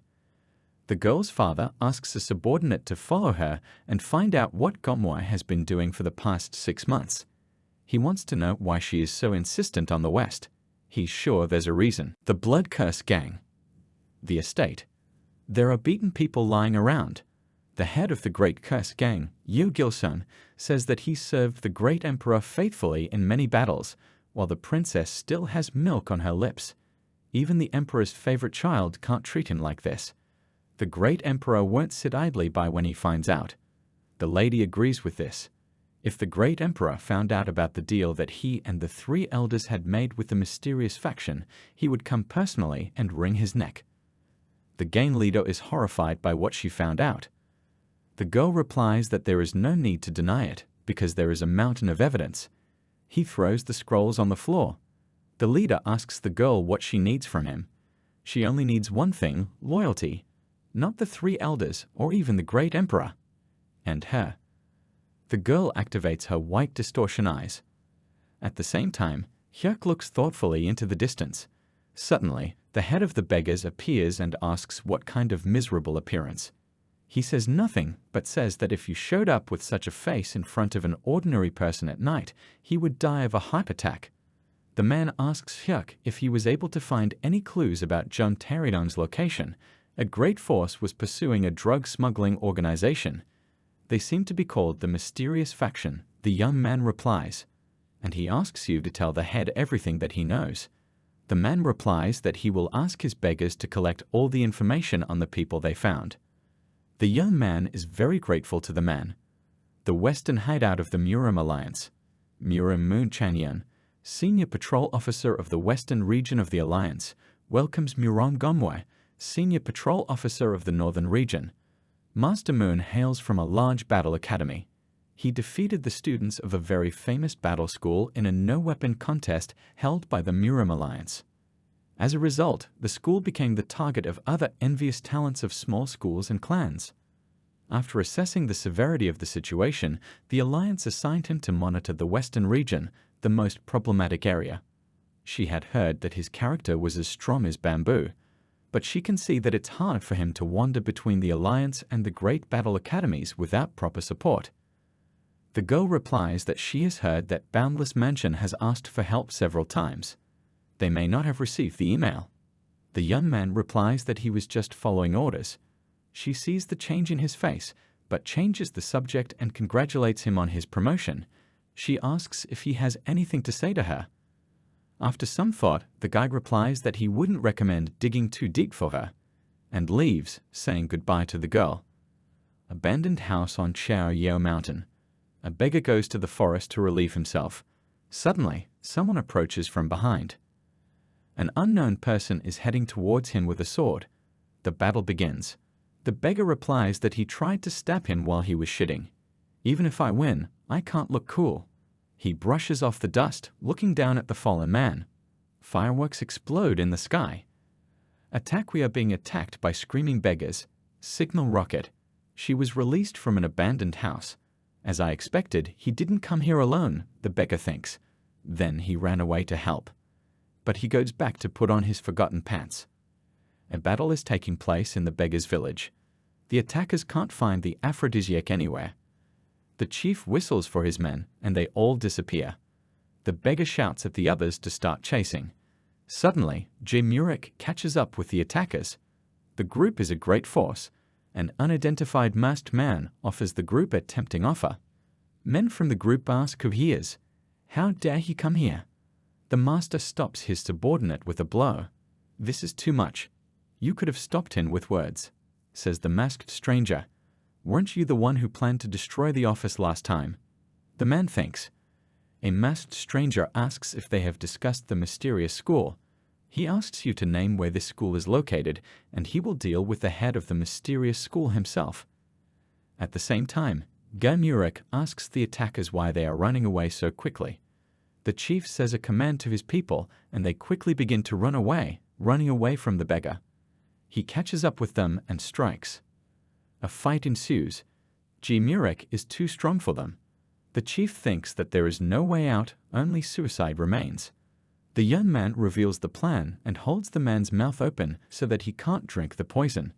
Suddenly, a sword appears. One of the people kills with a precise blow of his head. A special purpose unit. To the head of beggars came number 5. She came to say hello and thank you for the letter of introduction. The girl also asks which group decided to attack them in the open. The head asks why she is interested. Since when did she care? When she got her position to get information and find the white tiger. She wonders why an unknown organization suddenly started distributing aphrodisiacs. The head asks if she still wants to know the truth because her world may turn upside down. The head believes that there is a third force that supports this group. A smuggling organization is the source of their funds. The girl is shocked by the information. The girl realized what dangerous things the beggar had said to her. But she doesn't care about anything other than the white tiger, so he told her all this. Suddenly, a report comes in that an old house in Yangzhou was attacked this morning. Somewhere else. 45 people were killed. In addition, we've lost 5 skilled assassins, 7 special squad members, and many important people. I wonder why they didn't find an aphrodisiac with such losses.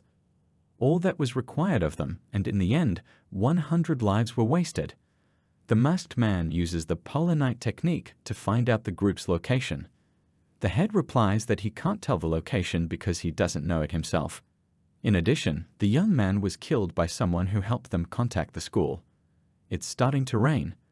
A man on the street notices senior student Hyuk and asks him to leave as soon as possible because it's raining. But he doesn't answer and goes on. A beggar comes to Hyuk and claims an attack on an abandoned house. Hyuk quickly rushes into the head's room and sees a girl there. She asks him to sit down with them, but the door quickly closes. The young man blushes. He wonders why Gomwade is here. The young man calms down and walks into the room, completely ignoring the girl. She flashes in front of his face and tries to get his attention. Hyuk pushes the girl away with his hand and clarifies that they want to assign him surveillance. The girl breaks free and bites the guy's ear. The head loses his temper. He asks you not to make out in front of everyone. They've gone completely mad. Hyuk makes excuses. Can't you see that I've been bullied? The head asks not to hang noodles on his ears because the guy was embarrassed by his words. The senior patrolman came up with an idea. Lure out the attackers. They didn't know that the aphrodisiac was burned. Hake suggests using bait. The girl starts to shine and says in a sweet voice, "You've finally noticed my charm. Has he fallen madly in love with me again?" Jimuran makes a face and at the same time gets hit by a punch from a girl. "Can you read my thoughts?" The girl shouts, "You have everything written on your face." In the distance, the Miron family's bodyguard is following the girl. Papach is wailing from behind. She didn't know he was on high ground. "Aren't you ashamed to trudge up in the pouring rain?" she asks. The man thinks that he needs to come up with an excuse. "Are you telling me this? Have we met before?" Papach says he doesn't know who he is, but he knows who she is. The battle begins. "Quit, guy," says the woman. "I won't look at your age and will continue to attack," the man replies. The dragon warrior asks you to fight at full strength. The woman assumes that he is a famous Miron family bodyguard. It was a powerful blow, but she held back. I spared him. She orders him to return to the master and asks him to tell her that she, the dragon warrior Papak, will take care of the mistress herself. At the same time, the lady begins to explain her plan. Tomorrow morning, when the rain stops, they'll take the bait. Not just one, but several at once. A servant reports to the master that a group of beggars has set off from Yangzhou with a large load on their backs. They seem to know that we're trying to get the aphrodisiac back and are trying to move it. They split up into 3 groups and went in different directions. They'll get dizzy with guesses. It doesn't really matter who gets attacked. We will wait for them to appear. That should be enough time to track down the others with Maida Hake. The head of the group orders to stop harassing beggars. All groups were deceptions. One of the beggars turns out to be working for the group. They throw a bag of money and take the goods. Looking at the bag of money, the masked beggar says that this is not a bad gift. But is that all? The beggar elder appears from behind. He asked if he could trust him. It's because of you that we've been suffering for the last 6 months. The whole group comes out of the ambush and says that he really got caught. The leader orders the group to follow Chi and Kanghai to the mysterious school. The group obeys the order and leaves. The head is left alone with the trader. He's been waiting for this. The head did not want to destroy the trader in front of the children. As she says this, the beggar activates her Kai. Border between Yangzhou and Yun counties, Backcock Mountain. Guards yawn at the gate. Why are the 4 of us stuck here? Think about it, the place is well hidden. There are guard posts all around the perimeter. Suddenly, one of the guards falls, followed by the others. Hyuk took care of them. The guy reports to his master that they have the goods. Currently, the drug is being tested and transferred to the warehouse. The subjects rush in. He says they have a problem. The chief pharmacist says the returned aphrodisiac is suspicious. What does it mean? Tell us in more detail. The servant threatens. These are just food pills with a fake color and smell. What did you say? Fake? It's impossible. I personally picked up the goods from Gu. Haha, the guy excuses himself. He's been in our ranks since the war. Unless he was tricked. Suddenly, there's a whistle somewhere. Attack. An attack by a gang of beggars, shouting all around. The servant asks the master to leave when G. Murik bursts into the room. A ghost mask can also show up here. I don't feel the old man's energy yet. But if he comes, it will be a problem. The beggar loses his temper. He turned to them, and they chatted among themselves. What manners? And he strikes the first blow, which the servant immediately intercepts. He calls the Ilval twins and asks them to take the master away at once. Hyuk and Gomwei are standing on the roof. The girl introduces herself to the gentleman. Hyuk asks where John Taeryong is. The girl takes on the twins while Hyuk fights their master. We need to run. The man thinks. Hyuk stops him. He hadn't heard the answer to his question yet. The young man activates his Kai. At the same time, an explosion occurs in the forest. This is the head of the beggars dealing with a trader. He says that the man should hurry to the mysterious school and forget about him. If, of course, he wants to save his men and the senior patrolman from death. They'd have the support of one person. He's a master climber and a trader. Suddenly, another man appears next to Hyuk, who was rushing to answer the call at a decent speed. Even so, I was almost too late. This third elder, the strength of the army, Guntan, Iron Blood Battalion. The head of the beggar gang exclaimed in surprise, glaring furiously at Guhaha, so he thinks that Snake-Eyed Guy is there. The trader chuckled out of habit and confirmed his words. He's no match for an elder, of course, but he's already been a recognized martial artist for 20 years, and he's already reached the top. No matter how talented the young geniuses are, they don't stand a chance. Haha turned to the head of the beggars and asked him if he really thought that was all. Didn't he realize that the mysterious school wasn't just an organization engaged in illegal trade? Its head is a supreme warrior in his own right, and his retinue is also made up of top-notch assassins. But what's even more interesting is who these killers are. He must have heard of the Dark Blood Group. Not about those stamped puppets of the Demon Alliance, but about the real Dark Blood Group. Gu chuckled nastily again and asked the old man if he still wanted to go there as soon as possible to save the young ones. Just at this time, Ji Muren was fighting a fairly strong opponent to no avail. This magnificent master had already slashed his body many times, and the moray eel hadn't managed to hit him once. This well-trained warrior was an incredibly agile man. However, the opponent was also quite surprised by the beggar's strength. His muscles were such that the knife blade literally bounced off them. The opponent took a step back and said, despite his physical strength, he managed to make sure that it was too slow for him. Sooner or later, the moray eel will die at his hands today. The big man replied that he was very much mistaken. Does he really think that if a mosquito can drink a few drops of blood, then it can devour a whole person? He suggested that he attack further. How much longer will it last? Miron Gomwei was fighting two opponents at once, and she had to admit the high skill of these warriors. They weren't even out of breath. They work perfectly as a team and cover for each other. Moreover, when they realized that they couldn't avoid her attacks, they only became bolder. These well-trained fighters simply tolerate small scratches and in response purposefully hit vital organs. These guys clearly know how to hunt down masters who are stronger than them in level. She noted that she had forgotten the nasty feeling of being the prey herself. In the clearing of the forest, the elder and leader of the beggar gang responded to Guhaha's impassioned monologue that there was no need for him to rush to save the youngsters. Haha asked him in surprise, does he mean to say that catching him, Guhaha, is more important to him than the young ones' lives? After all, even a second's delay can be a sentence for them. The elder advised Haha to worry about himself because his life is now hanging in the balance. Let him not pretend that he is afraid for them because he knows that he only cares about his own skin, especially since he had already seen their level, and still tries to say something about it. They had long ago surpassed it by several times. These guys aren't just geniuses. It is more accurate to call them true monsters. Meanwhile, Ji Nuren continued to fight with his opponent. In addition to having an amazing gift, an exceptional physique, he also had a real talent. His opponent, unaware of this, suggested that he surrender because in this situation, there is nothing left for him but to hide in a corner and die. Moray, watching his opponent's behavior, thought that he was actually quite a smart guy. Quickly assesses the situation during the battle and easily reads the opponent's style. But Ji Nuren also understood his technique, its habits, speed, and movement characteristics. He knew that due to his powerful physique, even if it looked silly from the outside, he could withstand a huge number of blows without harming himself.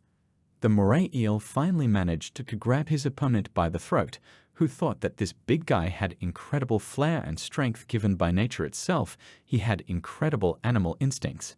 He has everything. At this time, he received a powerful blow to the head and the world plunged into darkness for him. Gomwa soon grew tired of this machine-like messing around with her twin rivals. She decided to deal with them in one blow because she had been given various kinds of elixirs and subjected to severe training since childhood. Now she was literally the epitome of inflexibility. The enemies couldn't do anything about her, not even the two of them. If the opponents were compared in terms of internal energy alone, then they might be on an equal footing, but they were unable to cope with the girl's magic power. At this time, the elder bent over the trembling Haha and told him that these two friends of his weren't the worst yet. Q asked in horror, who else could it be if not them? The head of the beggar gang stroked his mustache and said there was another guy, a real nutcase beyond any classification. Hyuk Muzang, meanwhile, turned to face Gun Tan and said questioningly, army strength. He smiled and asked the young man, so he knows him. Muzang replied that he felt it. Small fry like the Great Power and the blood-cursed gang couldn't go against the will of the great Iron-Blood Emperor without someone telling them to. But now, such blatant impertinence makes sense. After all, they are supported by the third elder of the Iron Blood Battalion himself. The third elder was slightly surprised and said that this young brat was quite knowledgeable. But he assured Muzang that the more a person knows, the more likely it is that they will pass away early in the prime of their life. He drew his sword and raised it above his head. Muzang stiffened and clenched his fists, then he raised his right hand up and said to the old man that he strongly doubted the correctness of this saying. Gun Tan immediately realized that this youngster was unusual, which he did not hesitate to tell Hyuk Muzang. The first disciple of the Dragon and Tiger Academy urged the elder to listen carefully. He said that he didn't care if he openly disobeyed the great Iron Blood Emperor or made plans in secret. He's only interested in this guy, Li Punsong, the head of the mysterious school. He turned to him and told him to answer, where is his brother Jung Taerenon? Gun Tan hissed angrily and said that he was an ignorant youth. How dare he turn his back on him? The elder charged. However, Muzang easily dodged it. Tang had to admit that this youngster's speed was impressive. However, he wondered how long he would last like this. The young man reminded him once again that he wasn't interested in him at all. He had other plans here. But this only made the third elder of the Iron Blood Battalion even angrier. He promised to tear Muzang's body to shreds. Punsen suggested that the elder team up, because the youngster is not so simple. The ghost mask might arrive here any minute, then the situation will be even more complicated. Tang was forced to agree with the bandit leader because there was no other way out. We need to finish this brute off in one fell swoop faster. After several uncompromising fights, MANHWA finally managed to take on her opponents, the top-grade twin assassins. A moment later, when the last of them was down, she looked around, looking for Muzang, who had just been chasing some mysterious character. A deep sigh spoke of long-awaited relief and a sense of accomplishment. However, in the midst of her inner joyous tension, she also felt a little disappointed. MANHWA thought about how she had to spend precious energy on this fight. It was like losing an important resource. She understood that every drop of her power could play an important role in her future battles. She could apply her skills more effectively to minimize losses and maximize results. She asked Ji Murin, "Where is Heg Muzang now?" The big man replied that he had chased after that mysterious gentleman. Meanwhile, Heg Muzang was fighting two very serious enemies. Although, despite the perfection of the skills of two experienced fighters, the young men did not get even their joint attacks. It was an impregnable wall. Heg Muzang said that he doubted whether it was possible to kill the Iron Blood Battalion elder now and finally decided that it was necessary.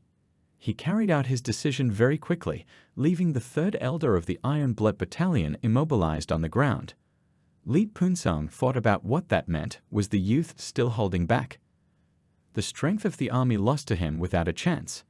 Muzang approached the head of the mysterious school and offered to finally answer his simple question. He stressed that this was the last time he would ask him, "Where is Zheng Taoyang now?" The leader replied that he didn't know who it was at all. Muzang reminded him that he worked as a porter for him. Li Punsong replied that he couldn't remember everyone, to which the young man informed him that he had a good remedy that would refresh his memory perfectly. He punched several times in the face. He accompanied each blow with a phrase that the bandit would quickly remember what he had to do. Punsong finally begged for mercy and said that he remembered a guy who kept talking about some senior student. He told Muzang that Zheng Taoyang should be in the Dark Blood group. Coincidentally, the person in charge of training the Dark Blood group came to visit them one day when they caught this Terran. He liked that guy's build, so he took him away to make him an assassin and a human shield. Heg Muzang, who was holding the head of the mysterious Li Punsong school tightly by the throat, suddenly recalled the long-ago days of his youth at the Dragon and Tiger Academy. Back then, little Zheng Taoyang had told him that he thought that senior student Muzang was even better at teaching than his dad. He only asked me not to tell anyone about it. Muzang's face changed so much that even Punsong thought that something was wrong with his tormentor. Muzang breathed a sigh of relief and asked, "So Terran is still alive?" Li Punsong hastily confirmed this statement. He is definitely unharmed. Seeing the young man's unusual joy at these words, Punsong stammered and said, if he is satisfied with his answer, then let the young man let him go. But then Muzang, holding the leader firmly by the throat, asked furiously, "So he's saying that the man, the trainer, took his brother away to make him an assassin and a human shield?" At this time, there was a commotion behind the youth. It was Gomtan, who came to his senses and started swearing profanely at Muzang. He promised that now he would definitely slaughter him like a brute. Hope rose in Li Punsong's heart like a faint echo in the gloomy hallway. He began to ponder the possibility that the third elder still managed to survive. This moment of inner response revealed his belief in miracles and the power of human survival, as well as a chance to save Punsong. This hope shone a light on the darkness of his doubts. It occurred to him that the third elder was still alive because he possessed a strength that exceeded that of this young upstart of their Dragon and Tiger Rural Academy. Li Punsong, temporarily oblivious to the gravity of his situation, began plotting revenge, merciless and brutal. Tan really did radiate an incredible amount of anger and energy. He used a hidden power. Punsong thought that even this monster, Muzang, no matter how powerful, would not be left intact after such an application of energy. However, he anxiously decided that he might die with him.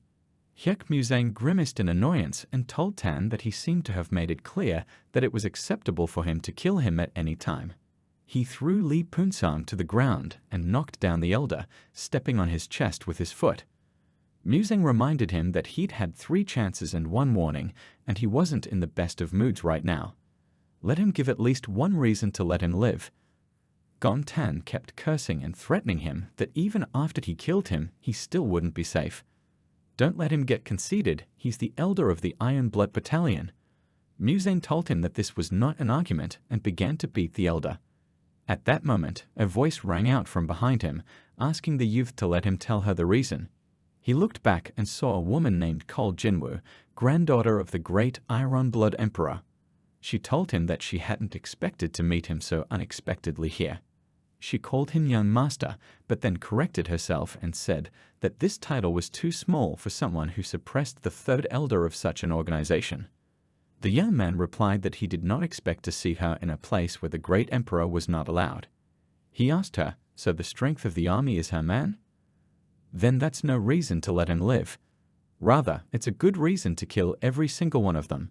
Young Lady Mei Yangji's bodyguard ordered him to watch his words and called him an impudent person. The woman said to Senior Master Hyuk that there was a misunderstanding. She had only come to catch the third elder who had betrayed the battalion, and in order to get information from him about other traitors, she needs him alive. Senior Master is smart enough to understand that, right? Her death here and now will start a new war between political parties. Jinhua said he might be able to protect himself. What will happen to the martial arts academy? Is he sure that he is able to ensure the safety of everyone in it? She went to the young man and said, if that's the case, let him cut her neck right now. Muzang said that this is not enough. The Iron Lady gave the reason why she couldn't kill this man and why he couldn't kill her. However, she didn't give a reason why he couldn't kill Gom Tan. The princess asked the young man what he wanted then. He replied that he was asking her to guarantee that she and Gom Tan would not harm him or the Dragon and Tiger Academy in Yangshu County in the future. He repeated that she and all her people were here to witness. He needs a direct promise that they won't cause them any problems in the future.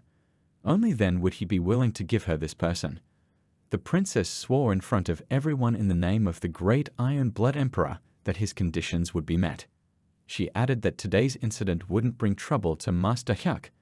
Furthermore, from now on, neither the Iron Blood Battalion nor their forces will harm the Dragon and Tiger Academy in Yangshu County first.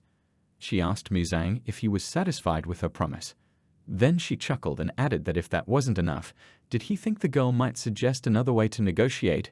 He said there was no need. As long as she keeps her word, that's enough. The princess sighed, feeling a certain inner sad moment, and said with a little irony that Muzang is a very boring person. This statement reflected her sense of boredom in the company of ordinary and correct people. In her words, there were sparks of interest in this extraordinary young man, her desire for something exciting. Then she took out an object in the form of a miniature icon from the folds of her clothes and handed it to Muzan. The young man asked her what the item was. The girl replied that it was a symbol of promise. As long as he has it, no one from the Iron Blood Battalion will lay a finger on the master. Hyuk Muzang confided in the princess, but he promised that if the Iron Blood Battalion didn't keep their word, she would be the first one he came for. He picked up the traitor from the ground by the collar and handed him to the princess. The girl smiled and said that after his words, she wanted to break her promise much more. Mei Yangji, left alone with the princess, asked her permission to ask a question. Why did she let this impudent youth leave and hand him a golden blood mark? Cole Jinhua answered thoughtfully, maybe because she wanted to live. The bodyguard asked her in surprise, is his skill level really that high? He's certainly impressed with the way he suppressed the third elder, but the battle must have used up quite a bit of his inner energy. Regardless of his strength, he and the Iron Blood Battalion's elite would definitely be able to deal with Hyuk Muzan. The granddaughter of the great Iron Blood Emperor replied that he might be right, but the white eyes of distortion constantly warned her. It is extremely dangerous to be at enmity with this person. She advised him not to go on any more adventures that would endanger her life. Mei Yangji apologized to the princess as he bowed deeply. Ji Murin and Muron Gomwei breathed a sigh of relief when Muzang appeared at the academy's gate with his captive Li Punson. The girl told him that he was late. Obviously, he was stronger than expected. She explained that she was referring to the mysterious man. The young man replied that he had a trump card in his hands. Muzang threw Punkson's carcass at their feet and said that he had captured him alive, as planned. Murin leaned over him and asked Muzang if he was sure the prisoner wasn't dead. Gomwa asked the older student if he had been able to get information about his brother. Did he learn anything useful? Muzang replied that it looked like Zhang Taoyang was still alive. Ji Muren and Murong Gomwa were very happy to hear this news, and the girl threw herself into the young man's arms and told him that she knew how much he had been through. It was such a relief. The young man hugged her and said that he was also very happy. Muren turned away, pretending he couldn't see anything. At this time, Gomwa smelled the smell coming from Muzang's clothes. It was like the smell of flowers and tangerines that rich women like. Muzang noticed this and hurried to hug Muren, thanking him and the ghost mask old man for helping him find his brother. I also thought that he had successfully solved the smell problem so far. Then Muzang said there was some bad news. Zhang Taoyang's student was taken into the Dark Blood group to become a human shield and assassin. The girl indignantly asked him why the Dark Blood group was still hanging around here. After all, the Demon Alliance had already exorcised them long ago. Then they heard the ghost mask's voice. Grandpa had just entered the gate. He said he could explain everything. He noticed, in passing, that they were having a good time without him. Ji Muren asked the old man, "What's up with the main Guhaha?" He replied that he had beaten him to a pulp by destroying the inner force center and locking him in the base. Muren asked the teacher if he had killed him, given his rude and bad temper. The head of the beggars made a suggestion, but shouldn't he kill his disciple instead? To which the big guy replied that he respected him with all his heart and soul and had nothing against it. Muzang asked Ghost Mask what he wanted to tell them about the Dark Blood group. The old man suggested that we move to his base and continue the conversation there because it's a big mess here. Papa Somimi, the dragon staff warrior, sat on the roof of the building and thought of Tomwa. It doesn't fit into any framework anymore. At her request, she guarded the academy all day. Meanwhile, they got into a fight. When we got back, we went straight to the beggar's den. She was at a loss to understand what they were talking about and was afraid that she would die of curiosity. And Grandpa Ghost Mask was telling the young people that the Dark Blood group wasn't created by the Demon Alliance. These guys first appeared more than 200 years ago. Then, due to mysterious circumstances, many adherents from influential associations died, not only members of factions, but also authoritative representatives of the whole world. He doesn't know how their paths crossed with the Demon Alliance, but the Dark Blood group existed a long time ago. He suggested that perhaps even the name Dark Blood group itself wasn't real, or it simply represents a part of them.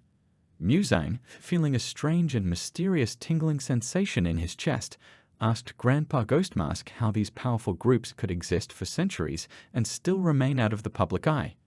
Muzang asked if they were so powerful and had been around for centuries, why hadn't they been heard of before? Why didn't the Murim Alliance deal with them early? The old man answered, because they may be from Murim, but they don't exist in Murim. They'd exist in the limit. Their center is there. Hua exclaimed, "Is it really true that there is a limit?" Papach had often told her about it as a child. She said that there is an underground world where all evil people gather, and also that money can't buy anything there. She always thought it was nothing more than a legend. Muzang said that old man Yi Fanwang mentioned a couple of times that he came from the limit himself. Muren noticed that he was a bit of an exaggerator. He couldn't tell exactly what was true and what wasn't. The leader of the beggar gang said that he must have really taken a fancy to him if that geezer Yi Fanwang was having such a conversation with him. But his words are true. Yi Fanwan Brat, despite his nasty nature, is deservedly considered the first in this region. He set up a blacksmith shop outside. He could have rowed money, but for some reason he locked himself in a hole from the Murim Alliance and is locked up there. The girl shook her head and said it was absolutely unbelievable. The greatest master in the Murim Alliance of the Reach.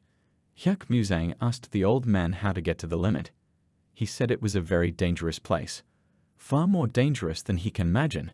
First of all, it was there that the great founding emperor of Qing imprisoned and tortured the assassin who had made a failed attempt on his life, Jing Ke. After the death of the emperor, the prison ceased to perform its function. Escaped criminals and enemies of Murim began to build up their own influence.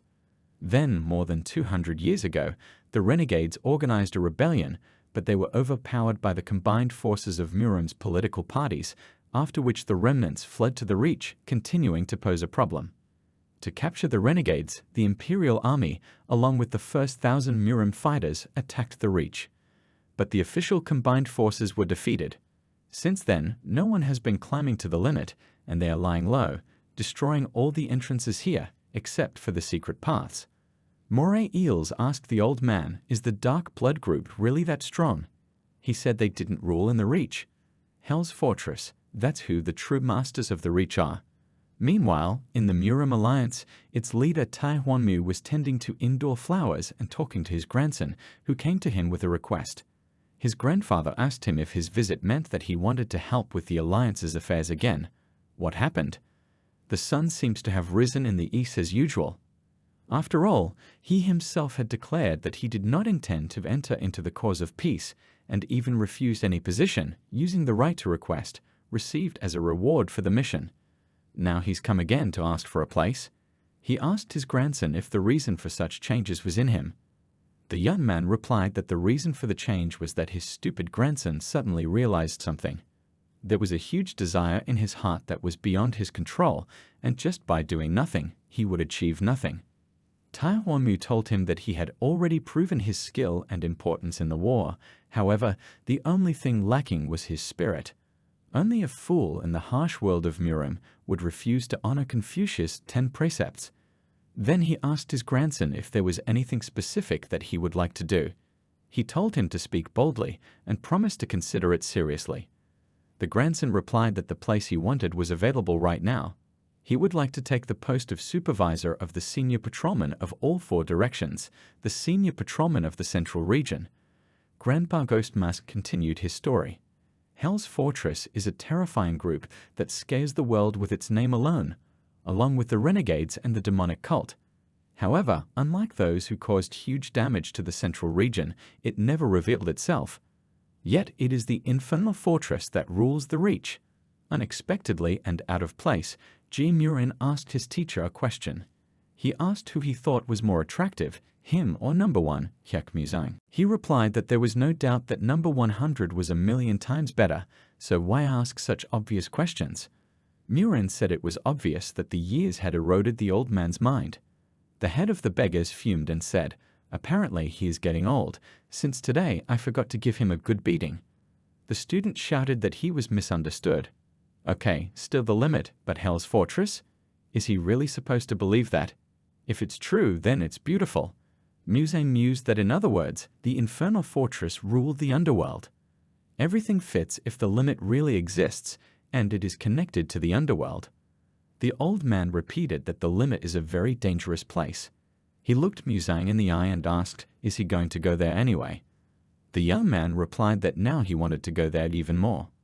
After all, it turns out that Terran got to very dangerous people. The head of the beggars told him that even he might die there. Moreover, there is no guarantee that his brother is being held there. Muzang replied that it didn't matter because he didn't just tell him everything. The old man wants him to go to the limit, doesn't he? Grandpa Ghost Mask showed his satisfaction, and the look in his eyes revealed a mysterious sense of pleasure to Muzan. He approached the young man and, with a slight smile, informed him that he would soon send a person to him with a message as soon as all the preparations were completed. The head of the beggar gang looked at the youth as a key participant in an important upcoming trip to the Reach. Grandfather, continuing the conversation, advised Muzang to go about his usual, everyday tasks while waiting for his man to arrive. At the Dragon and Tiger Academy, a teacher told MANHWA and Papa Somami that he couldn't tell them how happy he was to see the two of them again. The women replied that it was mutual and asked about his health. Then Hua said that she had become so attached to this place during the few days she had been staying here that she missed it more than her own to the Murong clan. The teacher replied that people like the senior patrolman were always welcome. Muzang, who was standing next to the teacher, wondered what the hell Gomwei was doing here. He remembers how she said that she should say hello because they are not strangers, but for some reason he is very anxious. Then, the girl unexpectedly informed the teacher that she wanted to move the headquarters of the senior patrol officer of the Western region to this area. She asked him if he had a suitable place in mind. The teacher asked Muzang, who was standing at a distance, if there was any unused land at the beggar's base. When he heard the answer in the affirmative, he ordered him to find someone to build it immediately tomorrow. Papa turned to the lady and said that if she needed a senior patrol headquarters in the western region, there was already one on the border of Sichuan and Gansu. Why would they want a remote village?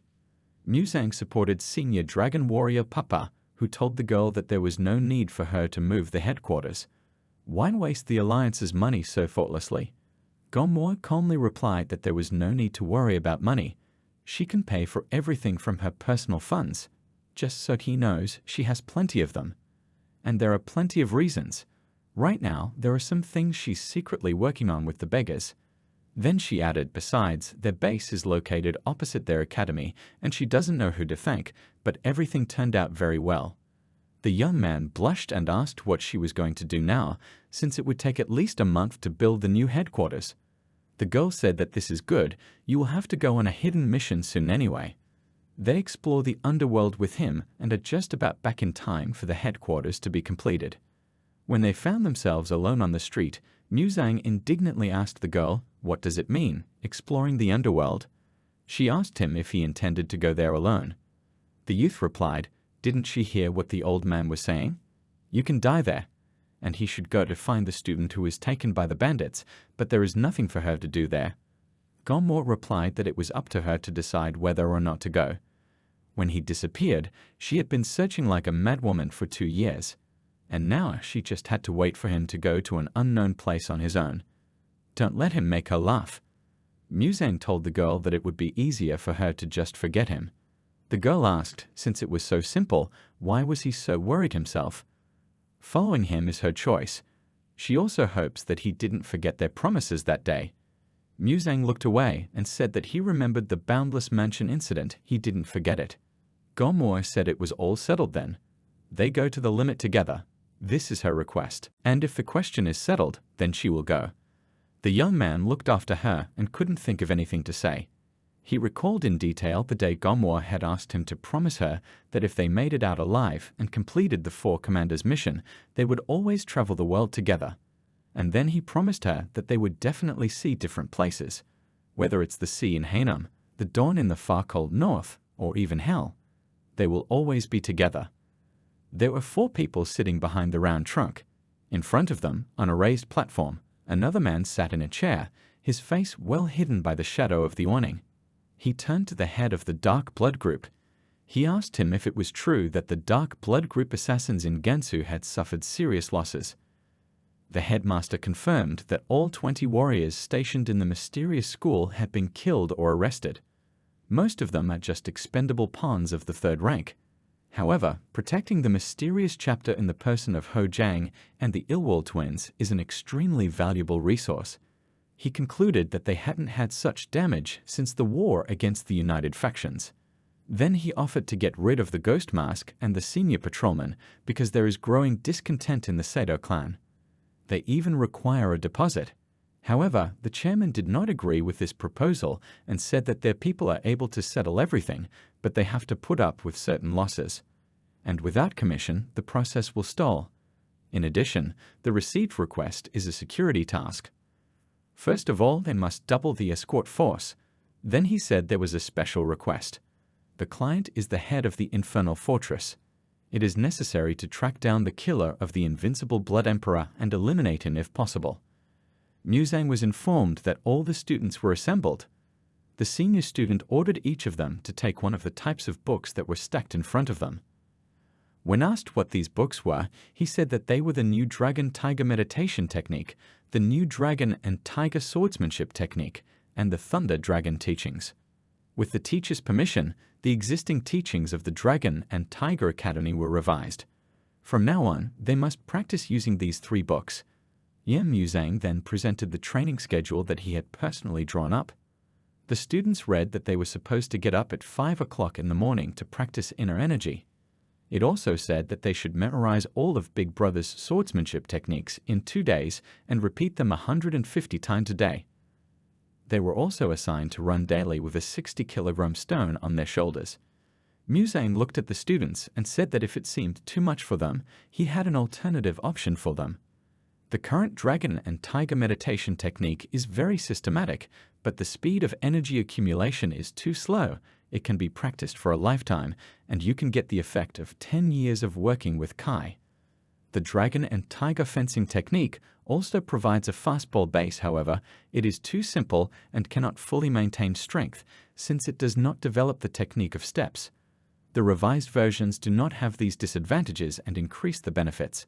Not only that, the Thunder Dragon's created teaching perfectly complements them. Having fully mastered all this, each of the students will quickly reach the top corresponding to the first rank. But that's not all.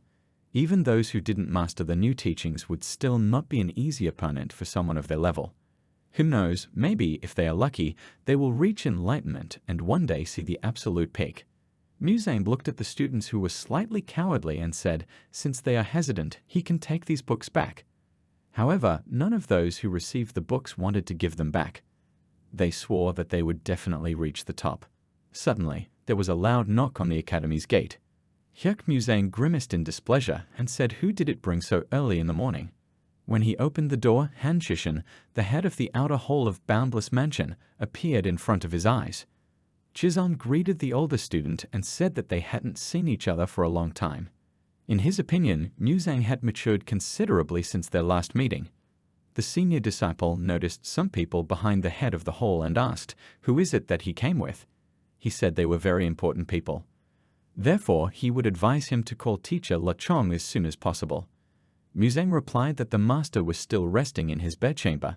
He advised tying up the horses first and going to the conference hall, and he would bring the teacher as soon as he awoke from his slumber. Changseok, the second young master of Boundless Mansion, was sitting on his horse, calling the youth an impudent person and saying that it was unacceptable for them to sit and wait for his master to wake up.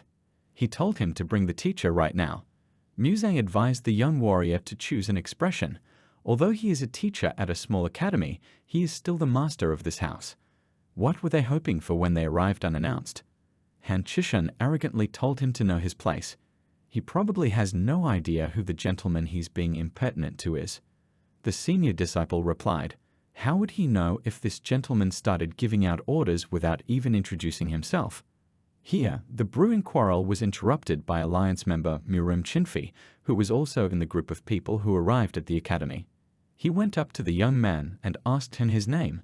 He replied that his name was Hyuk Muzang and that he was a senior student at the Dragon and Tiger Academy. Jinfi complimented him on his manners and introduced himself. Muzang bowed respectfully and said that he had heard a lot about Senior Burial Swordmaster's fame. The master replied that he was embarrassed by the young man and asked him to show them to the meeting room. As they moved towards the place, Muzang remembered that rough young warrior, Changseok. When the master entered the meeting hall, he warmly greeted the second young master of Boundless Mansion and senior master of the Jinfi Funeral Sword. He assured them that it was an honor to welcome them to their humble place. He introduced himself and said his name was Teacher Jung Ji-woon. He apologized for not being able to meet them right away, as he had only just been informed of their arrival. Han Chishan noticed that his older student was still being cheeky. The teacher apologized to whole head Han. He thought that if he left Muzane here, he would definitely do something else. So he told him to go do some business. He reminded him not to delay what they had discussed with him yesterday. When the young man left, the teacher offered the guests tea. Jinfi informed the teacher that the Alliance had accepted the Boundless Mansion's request and decided to establish the Murim department in one of the neutral zones of Gansu. Coincidentally, the Dragon and Tiger Martial Arts Academy is located in the neutral zone of Yangzhou County. The teacher assured him that they would be very happy to be next door, and he wondered if it was the senior patrolman. The head of the hall urged Teacher Jung to also take an active part in the founding of the department. He replied that he was willing to participate since their academy also belongs to the Murim Alliance. The young master said that his willingness to help was commendable. In that case, let him give them 10 gold bars. He had heard that the number of officials had increased significantly now. The teacher exclaimed in surprise, 10 gold bars? Master Chin asked Changseok what he was talking about, to which the young master replied that it was all for the sake of peace in Gansu. There is nothing wrong with the teacher's desire to help. Suddenly, the Gomwa entered the hall and asked the guests, why don't they give the Dragon and Tiger Academy the money they brag about so much? After listening to them, anyone would think that those ingots were borrowed by the Academy from Boundless Mansion. The girl turned to the teacher and apologized for coming in and speaking without his permission. The teacher invited her to sit down. Then he introduced the lady to the guests. The young master was very gracious and said that he would never have thought that he would meet such a lovely girl in the Dragon and Tiger Academy. He introduced himself as the second young master of the Boundless Mansion, Changseok, and apologized to her for his words that had offended her. Then he said that in honor of meeting her, he would donate 15 gold bars to the Academy. He expressed the hope that this way he would be able to somewhat mitigate the young lady's anger. War turned to young Master An. She sternly asked him what he was doing now. Her complaint concerned not only the money, but his behavior. He interrupted the teacher before he even finished speaking. Jinsuk frowned and asked if she was upset by such a small thing. The girl replied that it was not a small matter at all. They came here unannounced in the early hours of the morning, and they being brazen. They also require a lot of money for some reason. This, as well as the neglect of the Academy's seniors within the walls of this very Academy that is not under their control, is a small matter for the Boundless Mansion. It's clear to her now that the Boundless Mansion doesn't even smell like manners. Then young Master Changseok got up from his seat and said that he wasn't going to listen to any more of this. He tried to remain calm, just like Senior Master Chin. Han Chishan added that not only did she get into the conversation, but she also dares to insult the Boundless Mansion. Was she not afraid of the consequences of this act? Master Chang couldn't stand it any longer. He shouted at them all to shut up. He advised whole leader Han to watch his words. He doesn't downplay the authority of the limitless mansion in Gansu. However, he must know the measure. How can you be so frivolous with someone whose position has been underestimated? And the senior patrolman Mushin also does not behave with dignity. Why make the situation worse if it was possible to solve everything from the very beginning? The girl objected, saying that it seemed to her that she did a good job. She didn't even draw her sword.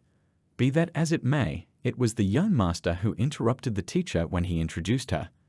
And in response to the remark, he waved it off, taking everything for a trifle. The men were covered with red spots and, bowing, asked for forgiveness from the senior patrolman. Miron Gomwe said that it seemed that the young master had ignored all her previous words. Did she understand correctly that if she hadn't been a senior patrolman, he would have continued to behave just as recklessly? Then she said that it wasn't her who deserved an apology, but Teacher Jung. The teacher thought that their musang had brought a very unusual lovely lady. A little scary though. The girl asked the men, can't they apologize right now? Changsok's soul was filled with a sea of hatred and evil. He was so afraid of running into a senior patrolman that he can't help but shout out loud and hit a tree. What a humiliation for him. For him, Changseok, the second young master of the ruling limitless mansion, to encounter something like this in Gansu. Why, as the treasure of the sword god, one of the 10 strongest experts, the Muron Patriarch clan, chief among the 8 great clans, the greatest young talent of all time in Murim, as the senior patrol commander of the alliance, did the heavenly sword goddess Muron Gumor stop patrolling this village from this remote, almost vanished, unremarkable rural academy. And when she met him, a native of the ruling Komtang sect, a shining jewel of the boundless mansion, a formidable and ancient enemy of the Iron Blood Battalion, and a true heir, she chose to side with a decrepit old man with a grain of skill. It also ended with a humiliating apology. So that's not all. The senior patrolman said that she would look after young Master An. If Boundless Mansion wanted to maintain a good relationship with her, it was better for him to behave properly. Furthermore, Senior Master Chin, who had been chosen to be the manager of the Murim Alliance's department in Gansu, agreed that the situation was entirely the young master's fault, as he had offended the heavenly sword goddess instead of the other one. Even Ho Liba Han, who was always loyal, advised him to make amends to the senior patrolman somehow. If the head finds out about this incident, the position of the heir can be forgotten. Changseo couldn't calm down. But what's the use of just being angry? He saw that senior disciple in the courtyard and called out to him. He decided to vent his anger on Muzang. Hyuk Muzang turned around and asked the young master if he was talking to him. Chang Seok replied in exasperation, "Does he see anyone else?" He ordered Muzang not to talk and to approach him instead of being smart. An older disciple walked over and heard the master ask him, wasn't he taught not to mindlessly approach other martial artists so closely? Chang Seok was surprised to think that he hadn't even noticed the slightest movement until this young man was right in front of him. Some village academy master can move like that. Muzang replied that he just came over, as he asked him to. Besides, if he was an adept, then he had to protect his own space. Then he warned him that it would not be easy for such a person to live in Murim for long.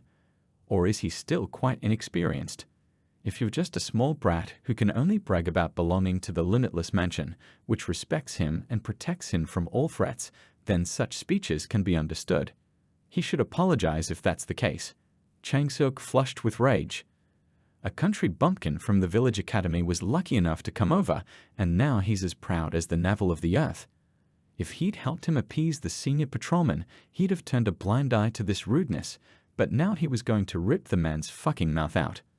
Meanwhile, Gomwa asked Senior Master Chin why she didn't know anything about the Murim Alliance headquarters project in Gansu. She hadn't been told anything about it. The master replied that he had received orders to inform the senior patrolman personally. He said that the appointment had happened quite suddenly, so we had to leave in a big hurry. They said that when they settled down, they would send people to help. The girl asked why this assignment suddenly happened. Chin replied that he didn't know the details himself. It is only known that the new senior patrol officer of the Central Region insisted on this. The girl said that this position of the senior patrol officer of the Central Region was constantly vacant, and she also did not receive any messages about the occupation of this vacant position. The master was astonished. He thought that this assignment to Senior Patrolman Mirong had definitely been notified. Young Master Ta Hyunwon has now been assigned as the Senior Patrol Officer of the Central Region. Now the girl was surprised. Big Brother Woon. Seriously? That lazy guy? He would have refused to be held responsible even under the threat of death. She seems to understand the real reason for his appointment. At this time, in the courtyard of the academy, young Master Un Changxiuk humbly asked Muzang to let him go. He was prostrate on his knees, his arm twisted back. The senior student asked him, what did he just say about the senior patrolman? Instead of responding, the young master tried to threaten Muzang, promising to create trouble for him if he didn't let him go. The young man then told him that he didn't seem to realize his situation yet. Does he never want to use his right hand again? At this time, students, guests, and the teacher himself came running to the place of struggle. Han Shishong ordered the young master to be released immediately and threw his fists at the older student. Muzang deflected the blow with 2 fingers and knocked the head of the hole to the ground. He ordered everyone to calm down and move away. Chisen couldn't believe what he was seeing. This youngster parried his punch with such ease and then pushed his chest. If there was spiritual power embedded in his palm, he would probably be dead by now. He realized that a senior disciple of a second-rate martial arts academy had extraordinary abilities, able to stand up to famous masters who had reached the pinnacle. Muzang, still holding the young master's hand, said that wholly the hand rushed to attack him so abruptly that he overdid the strength with which he was gripping Chang Seok's hand. He asked who was willing to take responsibility if he broke it. The head of the hole asked the youth, can't he let go of the young master's hand? He said he couldn't. He was just walking by, and the young master called out to him, started a quarrel, and then attacked with the intention of killing him. If he let him go, wouldn't he try to attack him again? Han then turned to teacher Jung. He asked him to do something. The teacher asked the older student to let go of the guest's hand. Just as Muzang released his hand, the second young master fell to the ground exhausted. The head of the hall demanded an immediate apology. How dare he even wring the young master's arm? What is this, if not a deliberate insult? Numerous bystanders shouted that there was no insult. Wasn't the second young master the first to use his fists? Muzang said he was ready to apologize. He didn't know what would offend them. Previously, there were no cases where he did not kill those who wanted to kill him, but only immobilized them. Besides, even if he took the young master's palm strike, he wouldn't be hurt. He asks them to forgive him for his short-sightedness. The young master shouted at Muzang, who does he think he is? Was he even being sarcastic? Han turned back to the teacher and demanded to do something. Or does he think it's the right thing to do? Teacher Jung replied that there was no reason for his student to apologize. What martial arts academy in Murim would make a student who won a duel apologize? Especially when the enemy attacked first, and even with the intention of killing.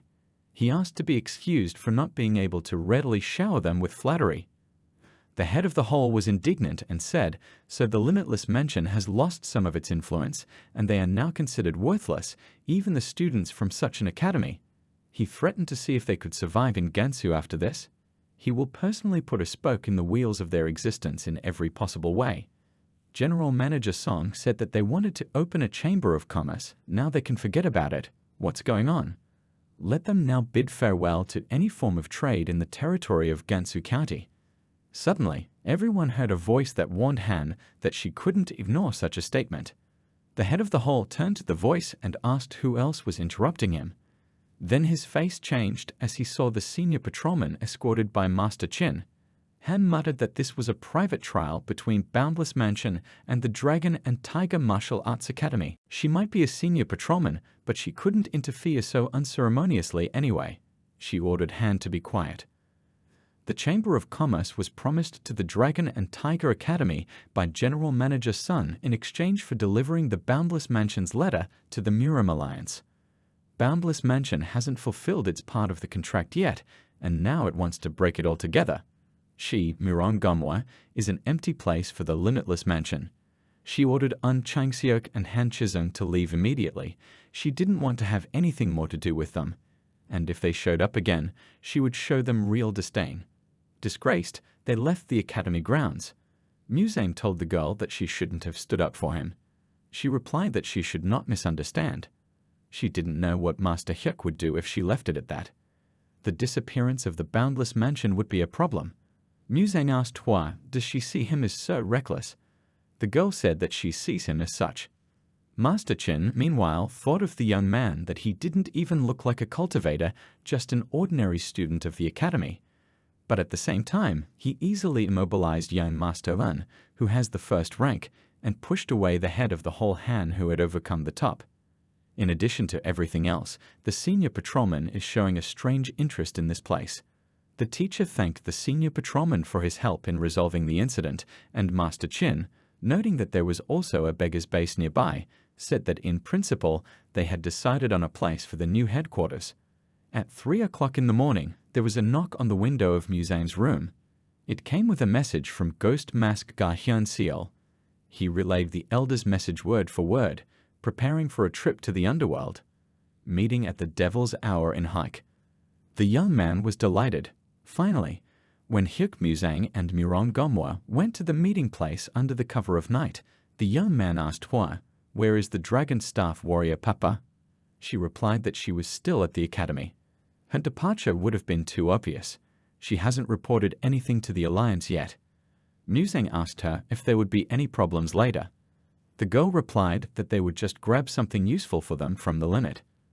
Then Gomwa frowned and asked if he was really that disgusted to go alone with her. He said that wasn't the point at all, but he couldn't go so far as to say that having Papa around would make her safer. So he said they needed to hurry. It was a long way to Shanxi.